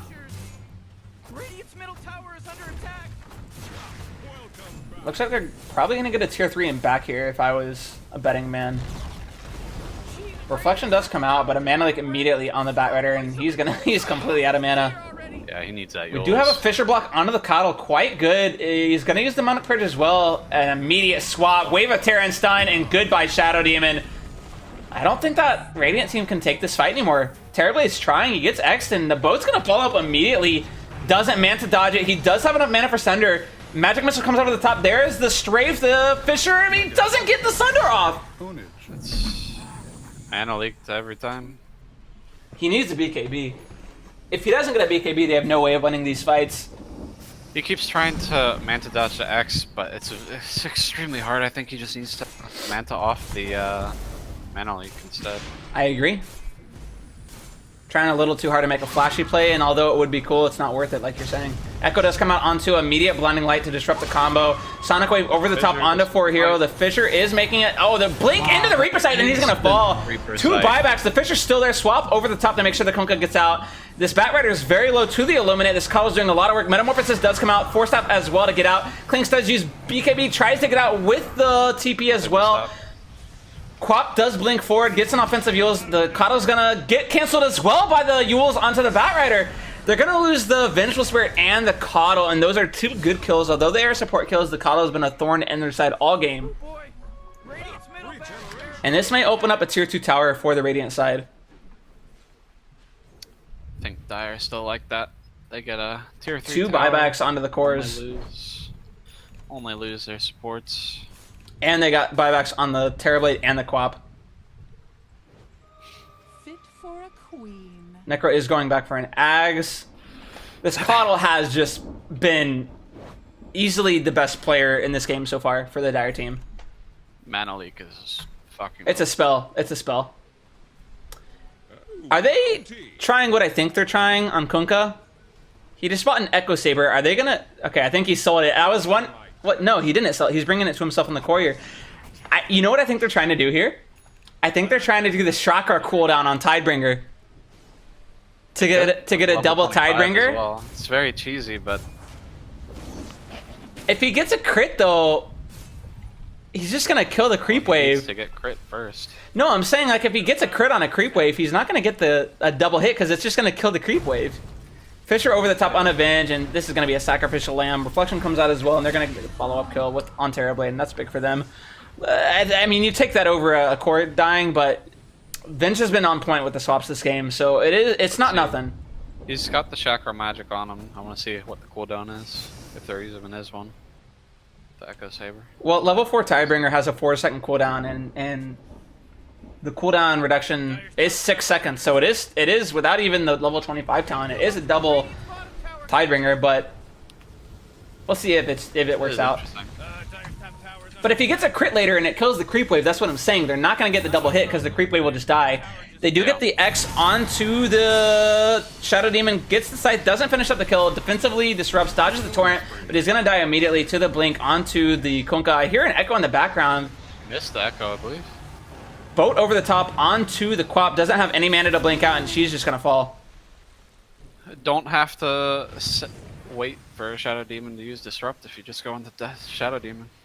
Yeah, why worry about disruption mitigating Reaper Scythe if you can just Reaper Scythe the Shadow Demon? We smart. Bad positioning, I think. Oh, definitely. It's not the first time he's been Reaper Scythed either, so. He tried to get a sentry down to deward the ward that they had in the cliff, but he needs to know with where the heroes were that he's not going to get that kill on the ward. Like, he knows that he's seen, so he needs to just leave. Trying to be a little aggressive with that. Are they going to get the X on the Spat Rider? Does not. Torrent is going to be dodged. This is going to be a mid-rax. They have no Quap buyback. That is on cooldown for another 4.5 minutes. They're going to try and defend this, but I don't think they should. They don't have Echo. Yeah, they shouldn't. Do they have BKB? They do have BKB on Terrorblade, so that is something. They do get the X in the Torrent combo, dodged by the Yules on Earthshaker. Looks like they're trying to get 2 racks here. 30 seconds still for the Quap. And this is looking like a really quick 2 racks. Mana Leak on the Batrider can't go in. We have the Demonic Purge onto the Necro by the Shadow Demon. The Terrorblade comes in on the back, but he's getting ripped apart! And he gets Scythe so he can't use his Sunder! Great play. Great play by the Necro. We have a lasso coming out, but it gets immediately swapped off. Disruption comes off onto the Necro, and I think this is looking like GG here. And there's the GG coming out. Great play by the Necro in that last fight, even with the BKB up. He gets Scythe so that he can't do the Sunder onto the Clanks, and he just rips through him with the Strafe. Exactly what you were saying earlier, the Terrorblade needed to watch out for. Yep. I think that both lineups were fine. I think Dire just out-executed Radiant Team in that last game. Yeah, pretty much. I did like both. I did like both drafts, but I think that Dire Team just executed it well. The Batrider ended up not being. I think that I liked both lineups, but Batrider, in retrospect now, after the game happened, looked like it might have been a wrong pick. Yeah. They did pick it into Venge. I think Which Quap is a little weak too. Yeah. Quap did win mid lane. I don't think that she should have, but yeah, the Quap didn't do much either. I mean, Sonic Wave was great, and they got some kills to follow up with Earthshaker ulti and everything like that, but like, It's Polar just Ace their had heroes himself, right? Like Quap has to build super defensive just because they have X like, combo. Mana League, they Yeah. have Axe, they have. Couldn't get like an early Orchid or anything. Polar Ace had ways to completely lock down one or two heroes and kill them immediately with X combo, Reaper Scythe, Clinks, and Legion, or the Radiant side, excuse me. I keep saying Legion because I see Batrider's name, and Legion was like the team name for Radiant and Heroes of New Earth, which I played for a few years before coming to Dota back in 2012. So I think the name just showing up for me is like really messing me up. But yeah, they had ways to just kill the Radiant heroes really quick, and the Terrorblade, whenever he was able to just sit in the back with Metamorphosis, they would win the fight. But when he couldn't do that, they lost the fight. He was overestimating his BKB. in Yeah. that last fight for sure. Clinks was like, excuse me? And just ripped him a new one. Thunder fast enough. Yeah, that scythe was perfectly timed. Yeah. So Polar Ace take it 2-1. I think game 2 was absolutely disgusting. I Games felt like 1 I and needed 3 to take were like a 3 lot more showers. clear cut. Yeah. Game 1 was like who could throw the most. Game 2 was who can play the sloppiest. Game 3 was just out execution. In a Dota. Done deal.